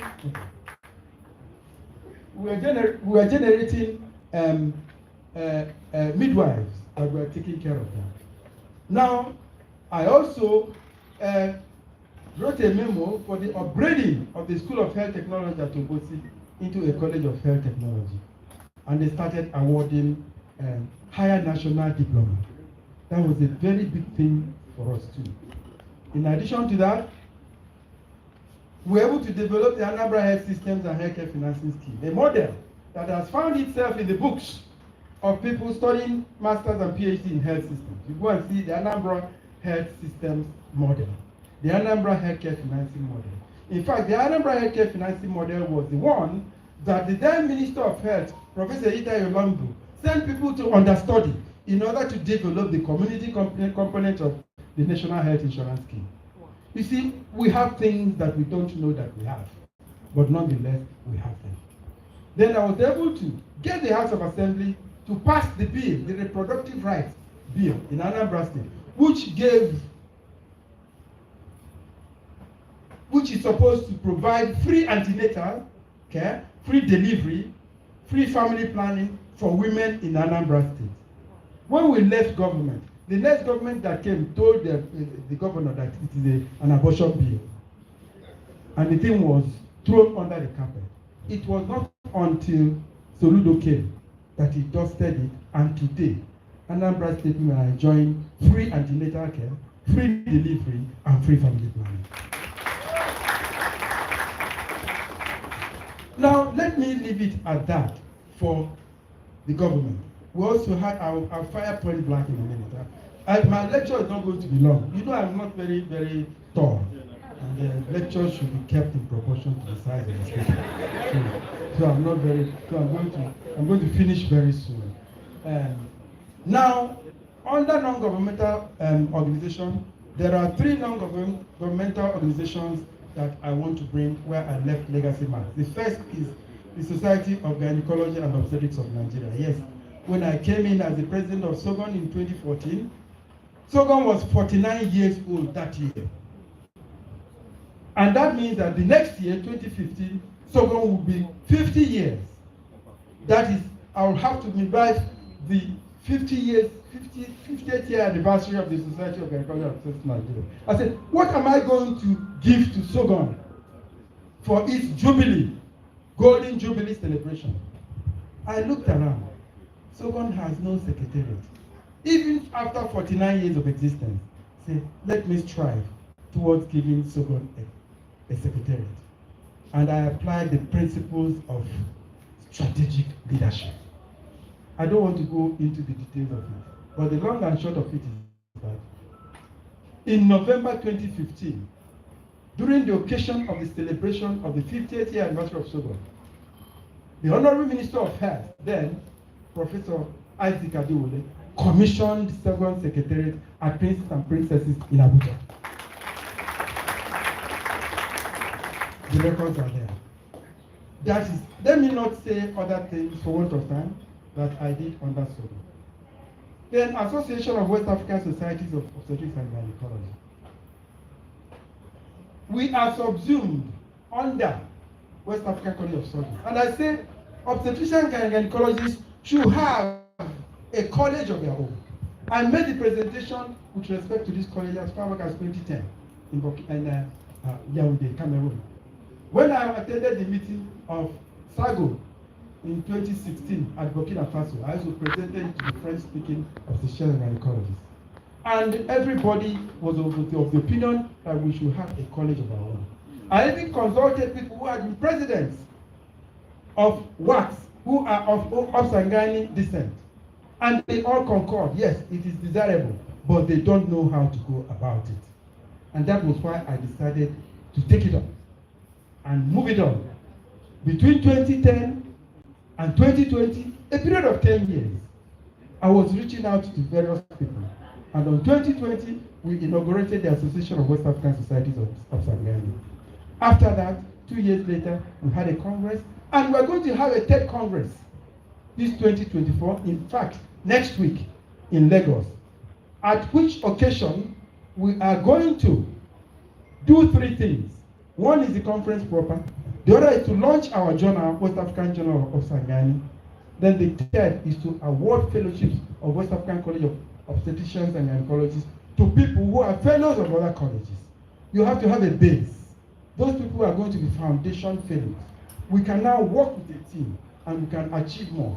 It's going to be a potpourri. We are going to harness all available inputs, including West African College of Surgeons, Faculty of Obstetrics, and we arrive at what we wanted to achieve. I want to appeal to my colleagues who have not registered for that congress. It's always good to be a foundation fellow. I try to register, I become a foundation fellow. Otherwise, you play a second fiddle. Let me tell you, people from the west, people from the north are all registered. We come in late, and later we start complaining. This is our own, and we should be able to key in and become foundation fellows. That is my appeal to us, please. Then, finally, Partnered Women's Health and Youth Development Initiative. You may have seen some of these young people on Purple Polo. This is an NGO that we had founded and it's been working. 2018, we got registered with Corporate Affairs Commission, the NGO that is building up young people and working on 4 thematic areas. We work using 4 thematic areas: services, clinical services, training, advocacy, and research. And we've been able to, at the last count, 905 people have passed through partners. And many of them are holding leadership positions. It might interest you to know that the present Anambra State Commissioner of Health was a member of partners. That is OBDK. But also interest you to know that the present provost of the College of Health Sciences, Koyut, is a member of partners. It might also interest you to know that the present Chief Medical Director of Nnamdi Azikiwe University Teaching Hospital, our own Professor Walter, is in fact the chairman of Anambra Partners. You get to Ebonyi State, the present Chief Medical Director is a member of partners. The present Provost at Ebonyi State University is a member of partners. It is the leadership training and all the other things that will qualify you to stand and talk, and people will listen and bow. It is not easy. So, partners, saving lives. Thank you very much. You are there. Now, I cannot end without touching a little of some of these traditional things, the traditional institution I happen to have gone through, I have traditional title from a number of towns. We have, I'm like I said, I'm Igirigina Yondo, medicine. I'm also Igirigudo Amici, Obato Delo Abagana, Dikukumporo, all of them. Then in my own town, I'm a quadruple chief, having taken the highest title called Ozezani, at the end of which I took 4 appellations. The first one is Ezani, Igirigi Muta. 2, Ezani, Igirigudo. 3, Ezani, Ifeanyichukwu. 4, Ezani, Igirigi Ebunkume. Oyere Ebunku. Come here, Then, in religious institutions, well, I have been the vice chairman of certain parish councils. Let me not go into that, including leadership. I belong in the Pious Society, the Catholic Church there. I belong to the Pious Society called Savi Day. Savi Day stands for Servants of God. And Savi Day, we clean the church. Every evening, 4 o'clock, we go to clean the church, including me. I'll take my mop and we clean the church. That is the Pious Society I belong to, the Catholic Church, at this our St. Joseph the Walker Catholic Church. Saturday Day, cleanliness is next to godliness. A few of them are here. Now, the last of the legacy outputs has to do with groundbreaking publications, awards, and certain other things that I grouped them together. I had some awards that I regard as being groundbreaking, some publications that I regard as being groundbreaking. There is a paper I published called Simple Methods of Retightening Loose Cervical Circlage Stitch. It is known as Adinma procedure. It is in the textbooks. Do you know what it means to call a procedure somebody's name? And I'm trying to find a grant now to do a multi-center trial to popularize this procedure. I'll leave it at that. We also know that the centralized approach model of record keeping in maternity care, which is the progenitor of the maternal perinatal surveillance and response, was published by me.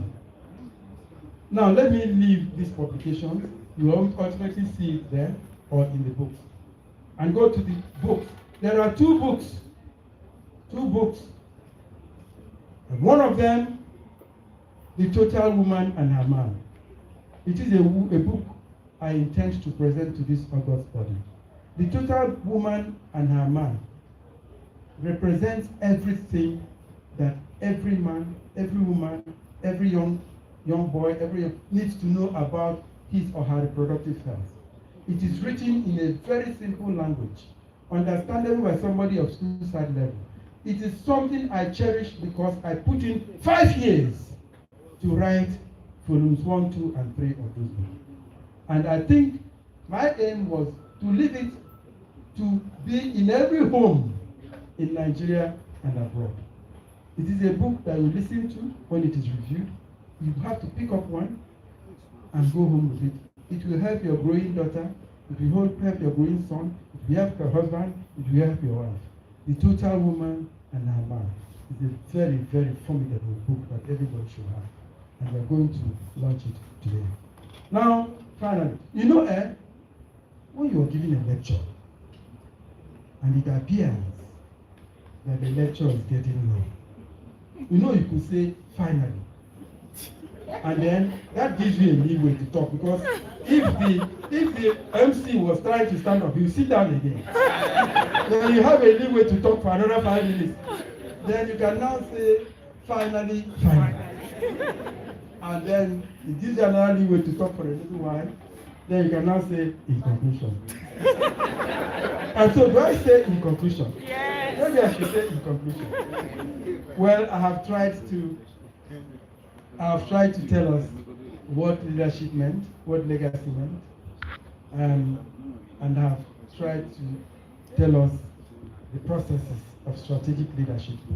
And then the output, my legacy output during the years I've worked in various areas, in the university, in government organization, in non-governmental organization, and so on. And therefore, my advice is anybody who is holding leadership position should imbibe these principles of strategic leadership that is predicated on shared vision, shared legacy vision. Because shared legacy vision enables ordinary people to perform extraordinary tasks, to buy into what you are doing, and to assist you actualize what you are going to do. Before I say thank you, I wanted to tell you something that happened in 1972. Okay, but before I say something that happened in 1972, let me say something that happened in Okay, there was this young man, this old man, not young man. He was in a bus. And he found out that they had pickpocketed his wallet. And you know what he said? He suddenly stood up. Hey, quiet, everybody in this bus. Who took my wallet? Who was it that took my wallet? I must see this wallet now. If I don't see this wallet now, what happened in 1972 will happen again. Yeah. There was quiet in the bus. And he repeated, I repeat, if I don't find this wallet now, what happened in 1972 will happen here. And the one man panicking, hands shaking, could this be your wallet, sir? I saw this wallet on the floor and I picked it for you. He said, thank you. So the man collected the wallet and put his pocket in his pocket and sat down. The whole bus was still quiet. Then somebody stood up and went to him, sir, I'm a student of anthropology and history and also a media practitioner. Could you kindly tell us what happened in 1972?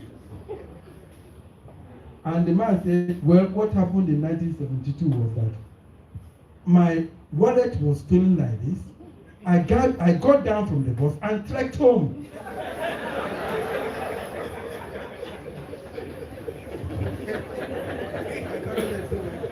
And that was the truth. They got down from the bus and trekked home. So the whole people were so disappointed. They were waiting for a long story that happened in 1972. Then, Mr. MC, there was something that happened in 1973. In 1973, this was a true story. We had seated at the hall. I was taking my GCE, or the London GCE, at the hall of IMT in Enugu. And we had just seated there. We were seated. The question paper, it was a mathematics exam. The question papers were distributed. And everybody was so apprehensive. You know, people don't like maths. They were so apprehensive.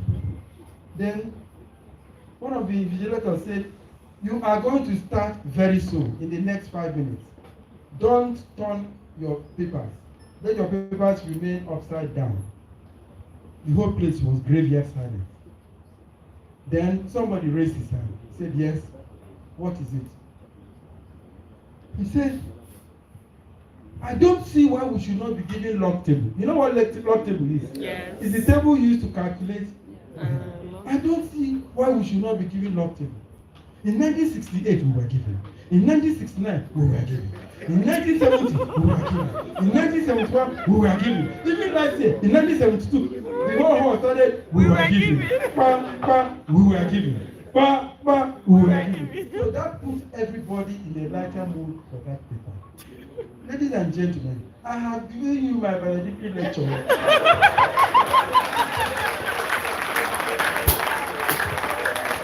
Let me take the opportunity to thank everybody that should be thanked. Our Vice Chancellor, I thank you very much. Our Deputy Vice Chancellor, I thank you very much. My CMD, I thank you very much. Oh, Professor, Godzier the Bossa, Professor Onu, our students, Department of Ops and Ghana, wonderful group of people, my relations, my members of partners, members of Service Day, the beautiful group, musical group, I thank you. I thank people of Chaladrat. There are so many people to be thanked. But because my lecture had taken long, spare me the ordeal of thanking. My wife, I thank you. My siblings, my relations, I thank all of you. And I will not want to tell the story of the Chinese professor of astrology because I told that story before. And let me not tell it again because time is gone. And on that note, let me say thank you very much indeed, ladies and gentlemen. Thank you for listening.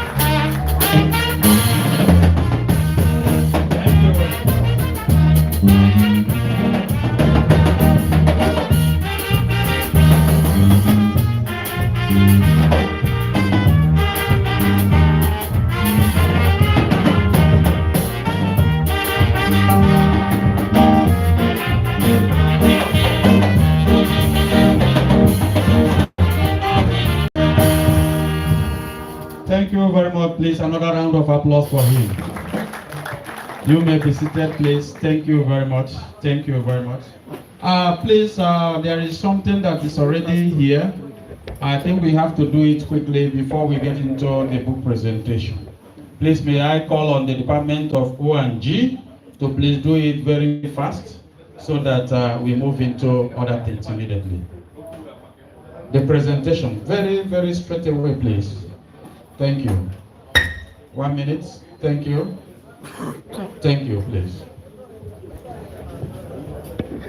Please, O&G member, O&G department, please, can we kindly come to the stage?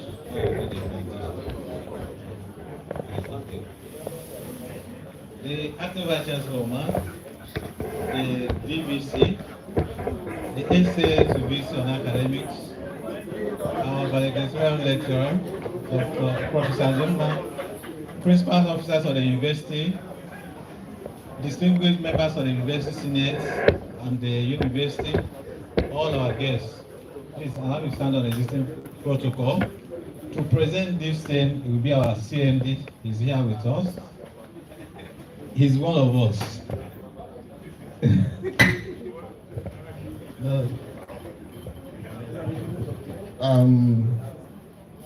Our amiable, hardworking acting VC, a woman who is as beautiful as she is brave. All protocols duly observed. Ligi, how about you guys have a presentation? Again,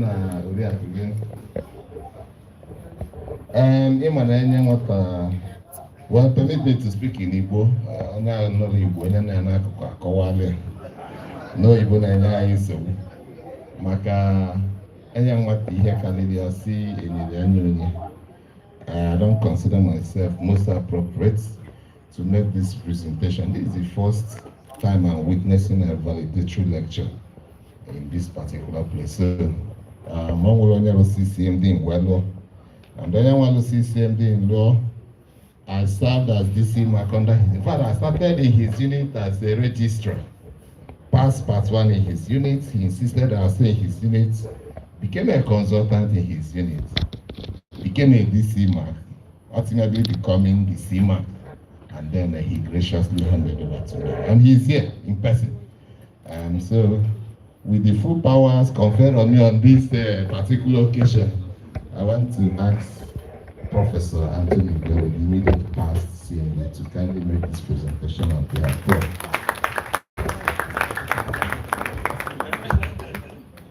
Yes, thank you, the CMD, Professor Joe Ikeshe. All Joes, the Joes. All the Joes. We have the covered DC Joe. But I want to say it. Well, I feel humbled and delighted as well. But all protocols observed the Vice Chancellor and the management of the university. I salute everybody. It's quite an honor that I'm receiving this mic to do the presentation from the CMD, recognizing the immediate past. I'll say that I entered the university. Yes, I have to be brief. At the time, Professor Adinma was the head of the department in 1994. He guided me and made sure that he has said no, that he will not take me, I will not be there. So I really graciously thank you. I know that the time I'm visiting you there in Mpo and so forth, trying to submit my letters and so forth. Thank you very much. So with representing the Department of O&G, for which you have given us your valedictory, because all the trajectories, all the things you made were those from the department, and we are all taking course. So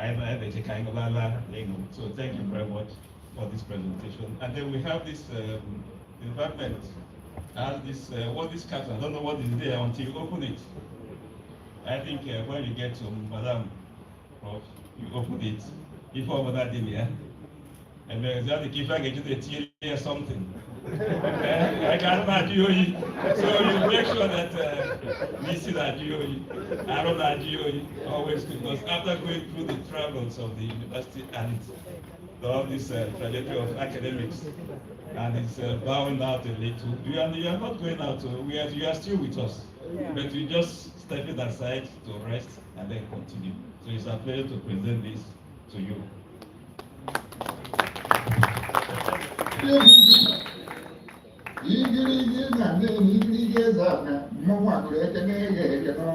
Thank you very much, O&G Department. We salute you. Thank you and God bless. And congratulations to the Adinma. Thank you. Please may we put our hands together for them. Thank you very much. Thank you very much. Thank you. So moving to the book presentation immediately. Book presentation immediately. And on this note, the acting Vice Chancellor, distinguished scholars, ladies and gentlemen, may I respectfully invite Professor Emeka Ezama to please come forward to do a very brief, very brief review. Thank you very much. Prof.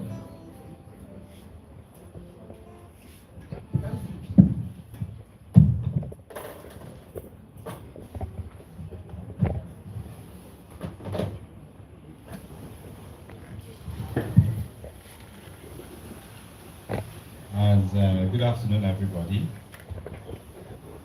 As I have been seriously warned, this has to be a very brief book presentation. Acting Vice Chancellor, management of our great university, please permit me to stand on the pre-established protocol. Protocols are very difficult to establish. I was asked to chair a wedding. And as I was chairing the wedding, after asking them to share the kola nuts at the back of the hall, all I could hear were people shouting, angry that I had not recognized them as individuals who were supposed to take kola nuts on their own to break.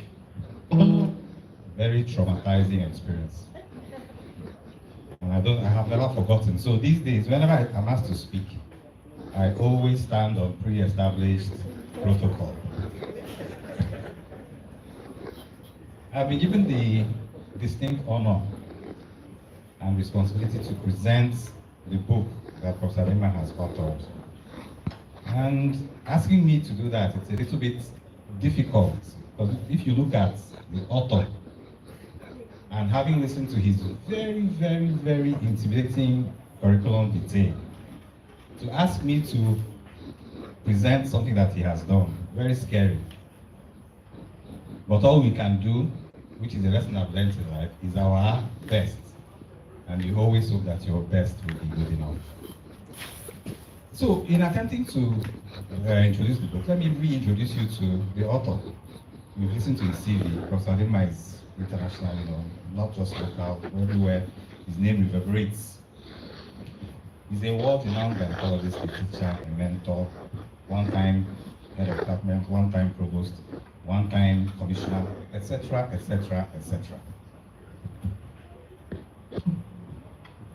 But all these things are true.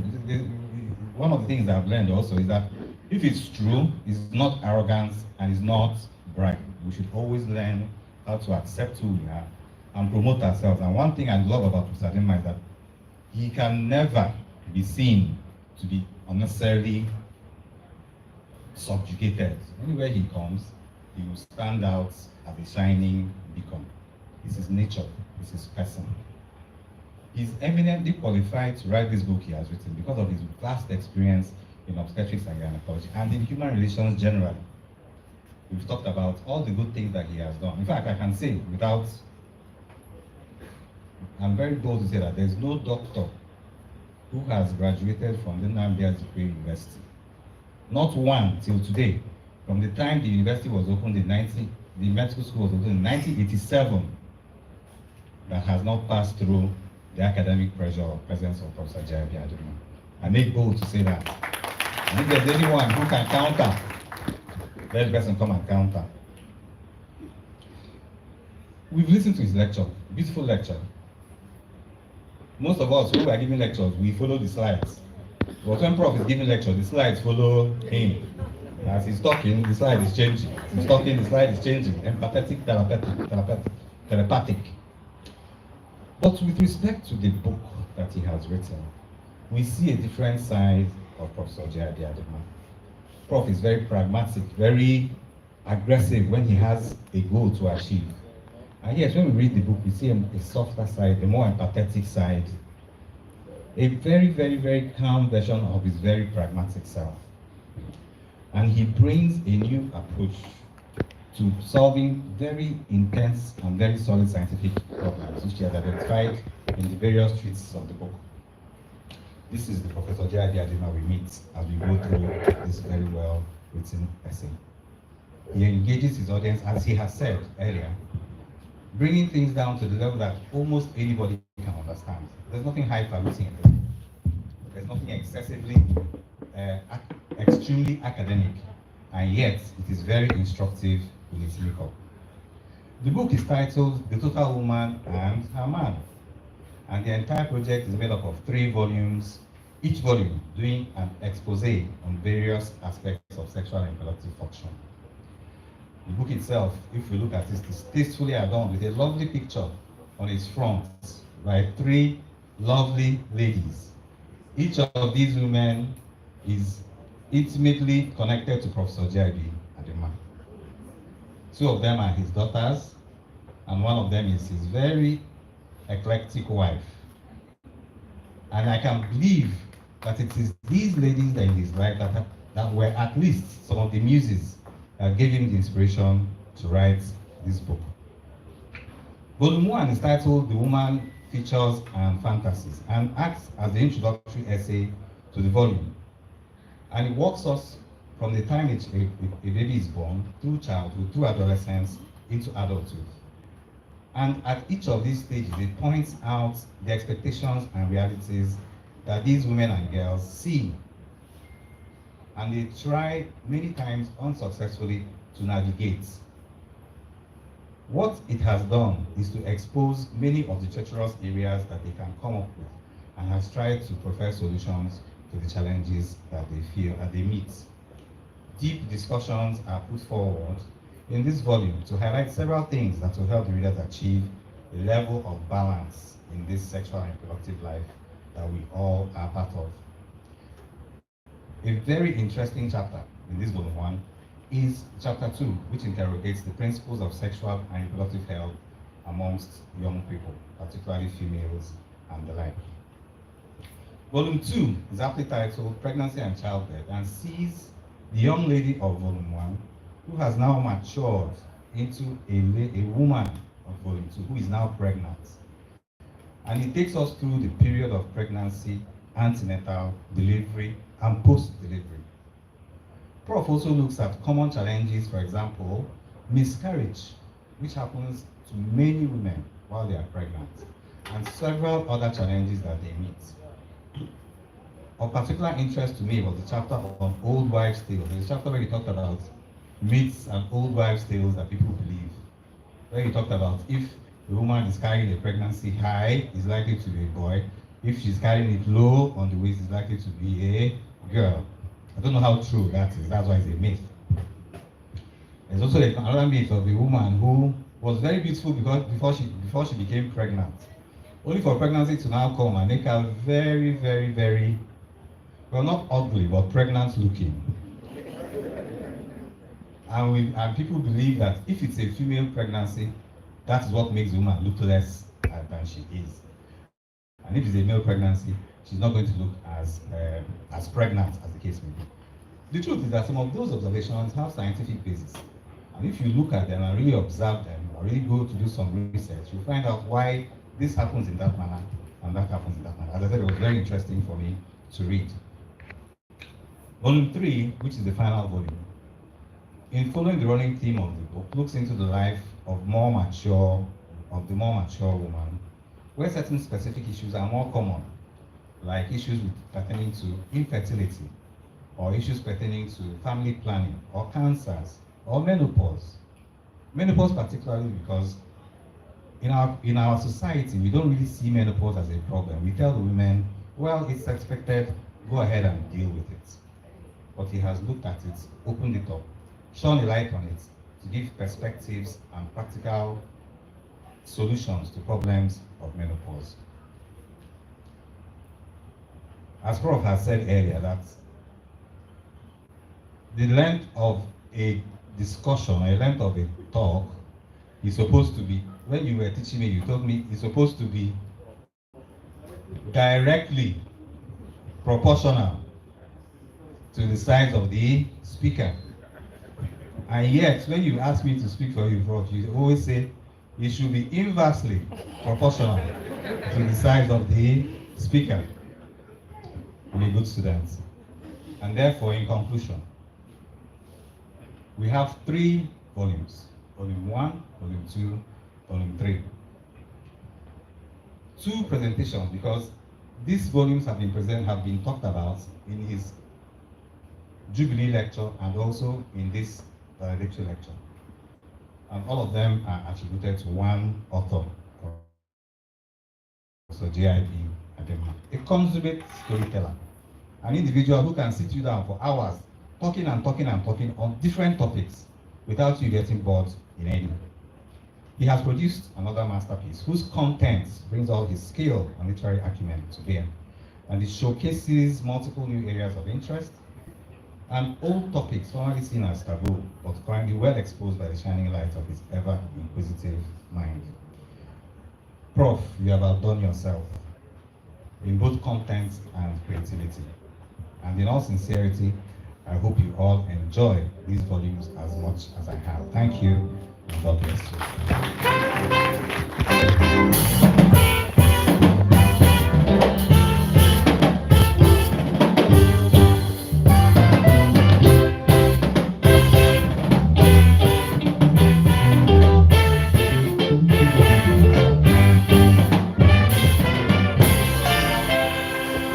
Thank you very much. Please may we put our hands together for the book reviewer.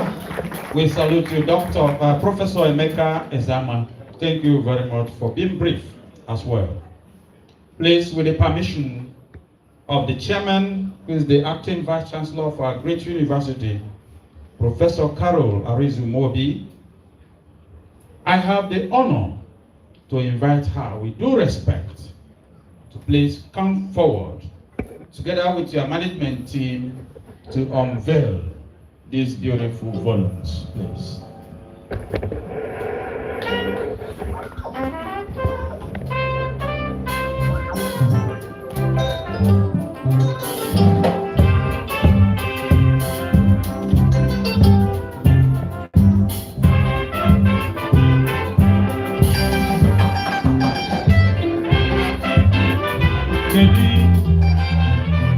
The Faculty of Medicine, please.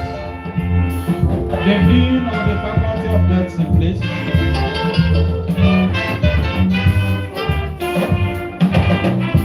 And of course, the CMD, please.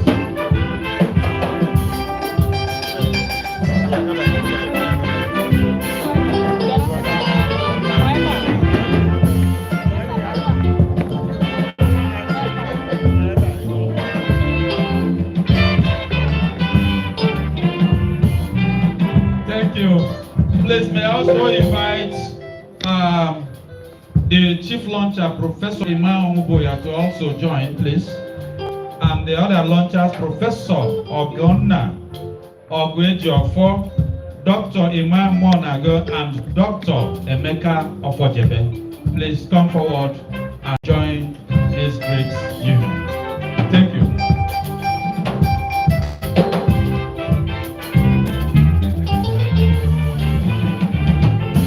Thank you.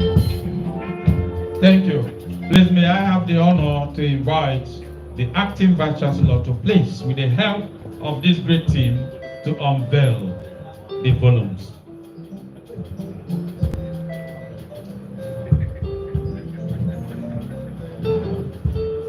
Well, it's my singular pleasure to be here to unveil this fantastic chronicle of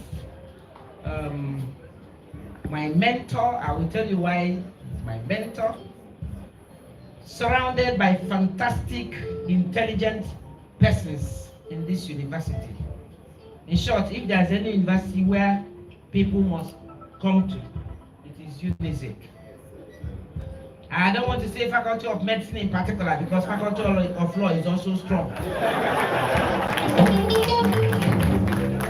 So may I thank God for today, and may I call on everybody to join hands so that we unveil this book and then let's do justice to it as required. Thank you.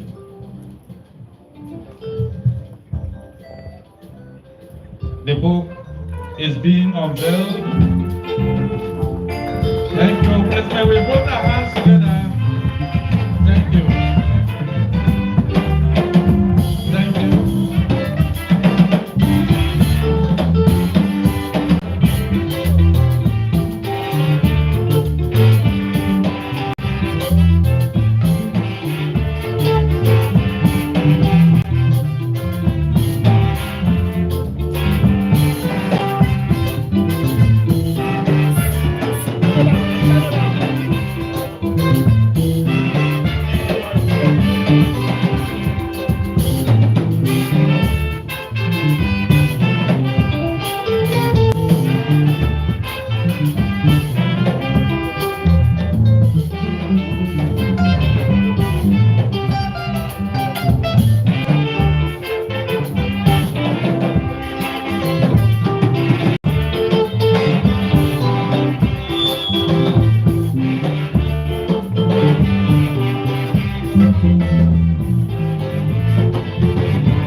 Thank you and congratulations.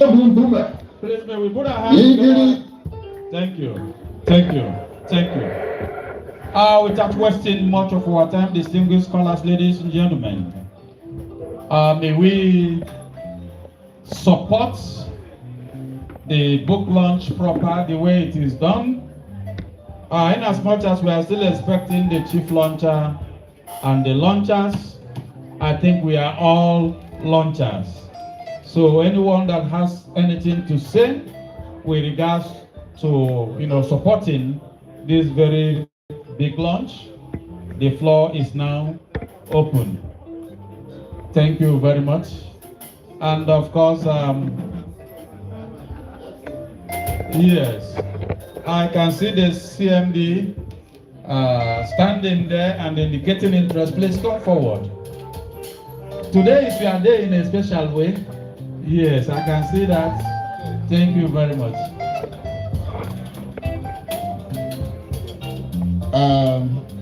Our amiable acting Vice Chancellor, my own auntie, all other protocols duly observed, really, but not without recognizing the man of the moment, the couple of the moment today.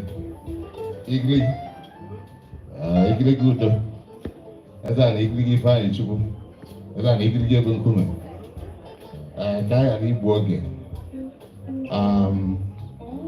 On behalf of the entire management and staff of the teaching hospital, We are going to do two things. We are going to support the book launch. Further than that, we're also going to support this university because my auntie is the acting vice chancellor. Once today, two things happen. We are talking about leaving legacies. And then, of course, the man under whose watch she started her reproductive career, under her own very watch, the man is also assisting his academic and leadership career. And so, as far as I'm concerned, it's not coincidental. It can only be divine. And so, for the first function, on behalf of the teaching hospitals, I gave 1 million naira where lunch at this. And then, to support my auntie, under whose watch we grew and blossomed. Imana ijele na agba na ogbo. Madam na onwe ndị tinye gasịrị aka ijele wee na agba. Ijele anyị na-ekiri ya niile eze anyị na-ekwu na ebe na teaching hospital ya ndị faculty of medicine na-eme enjoy. Onwe ndị kwakanyesiri ife na. Carol is one of them. Yes. And she continues. Ọzụchabara anyị ọka na azụ anyị ncha. So I can support her. Enego Maya at this auditorium. Yes, I've looked at this place. And in my own thinking, nobody chinking, nobody sing, when I can answer enough and after. I think how much I called of a great university. And the match of community acting BC in your Pupara put this auditorium like this. And so I didn't want to brought federal government, I didn't want to brought third fund. We are only a teaching hospital that also struggling to also build our own infrastructure. And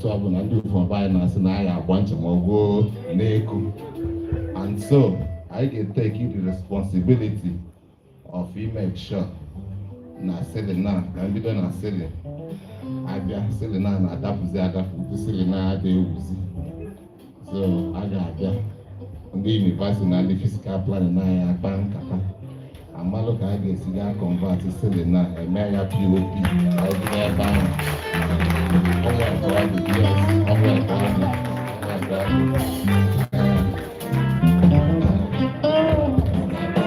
Yes, I'm not a whoever. I'm a China the POP. I could put the cooling system. Malik I can see yes, to support that. So that you know because I mean the auditorium, this is where you do your exercise, this is where you take your decisions, this is where you run your things. The quality of the environment where you do your programs and take your decision impact on the quality of your program and your decision. So I can encourage you with support too. So once again, I'm making everybody, I'm making the acting vice chancellor, I'm making the DVC admin, who is our own, I'm making the faculty of medicine in and out. We'll continue to support JIB. I've already told him clearly that he's not leaving our system. I don't know about the university, Amaramaka University, but as far as we are concerned at the teaching hospital, he remains part and parcel of us. So he's going to continue with us. So I brought the university and emeritus. I remember emeritus at teaching hospital. So as I look at it, from the teaching hospital side, he's already a professor, emeritus professor of obstetrics and gynecology from us. So that's how it is. So once again, I'm making on the Dalun, Kachubu Gaza and Jesus. Thank you. Thank you.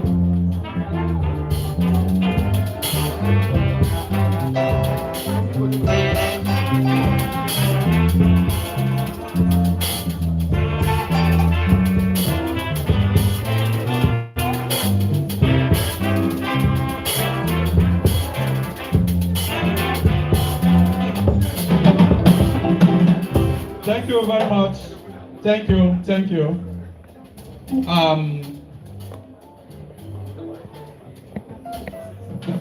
So we invite the acting vice chancellor to talk to us. Madam Acting Vice Chancellor. Sir? I don't know how to start. Professor Adinma, you are great. You see how my younger brother came. When I saw him, when he was coming, He was running to join the procession. And I say, thank God today. Even when I need a baby,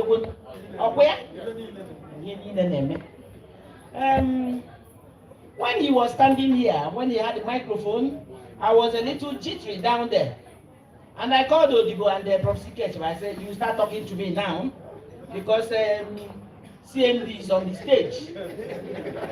I'm not going to call you and CMD Oka.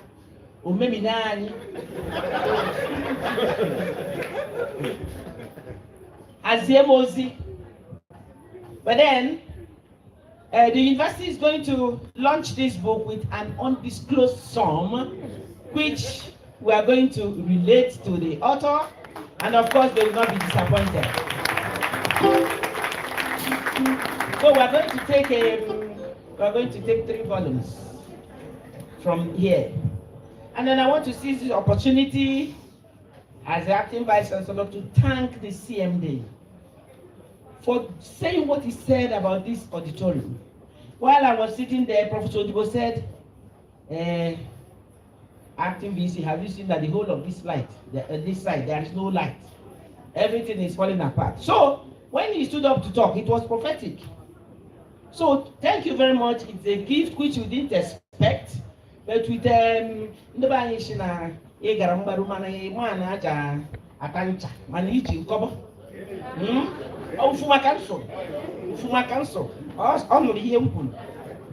so thank you very much. We are grateful. We are going to write Teaching Hospital to acknowledge this so that it will be in the chronicles.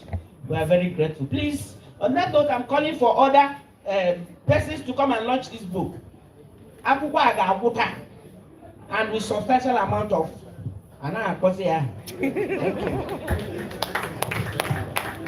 please, may we put our hands together for our Vice Chancellor, please.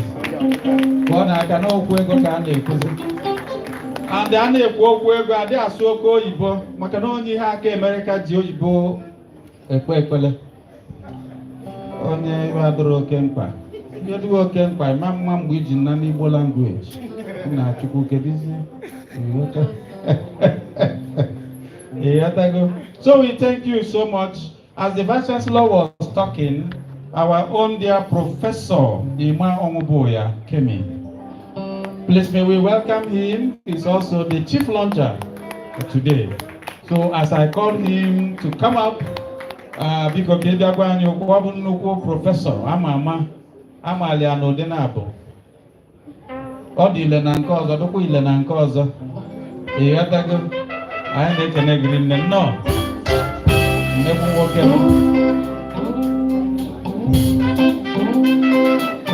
Thank you. No. The Prof.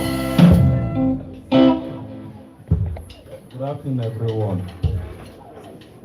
I wouldn't know how to start, but at times you carry somebody and put him on the rooftop and ask him to jump down. I wonder who will be there to protect him. Well, I'm not the chief launcher, but I'm one of the launchers. And I will do what I can do best because Prof. Adinma, I've known him for long. When we were doing house job, he was so interested in my class, teaching us. Then, when we are in ONG posting, he was so much interested in our class, I didn't know why. But by the time we came back from youth service, we saw the reason why he was interested in us. She is my classmate. We started from day one in the soccer, and then we left the same time and the same year. And like I was saying, when we are ONG called, he will sleep with us. We were wondering why this register is always with us. So at the end of the day, when we came back from youth service, we now saw the reason. And we thank God for it. Then, second time, I came back, we started practicing in our nature. He was there too. And each time, I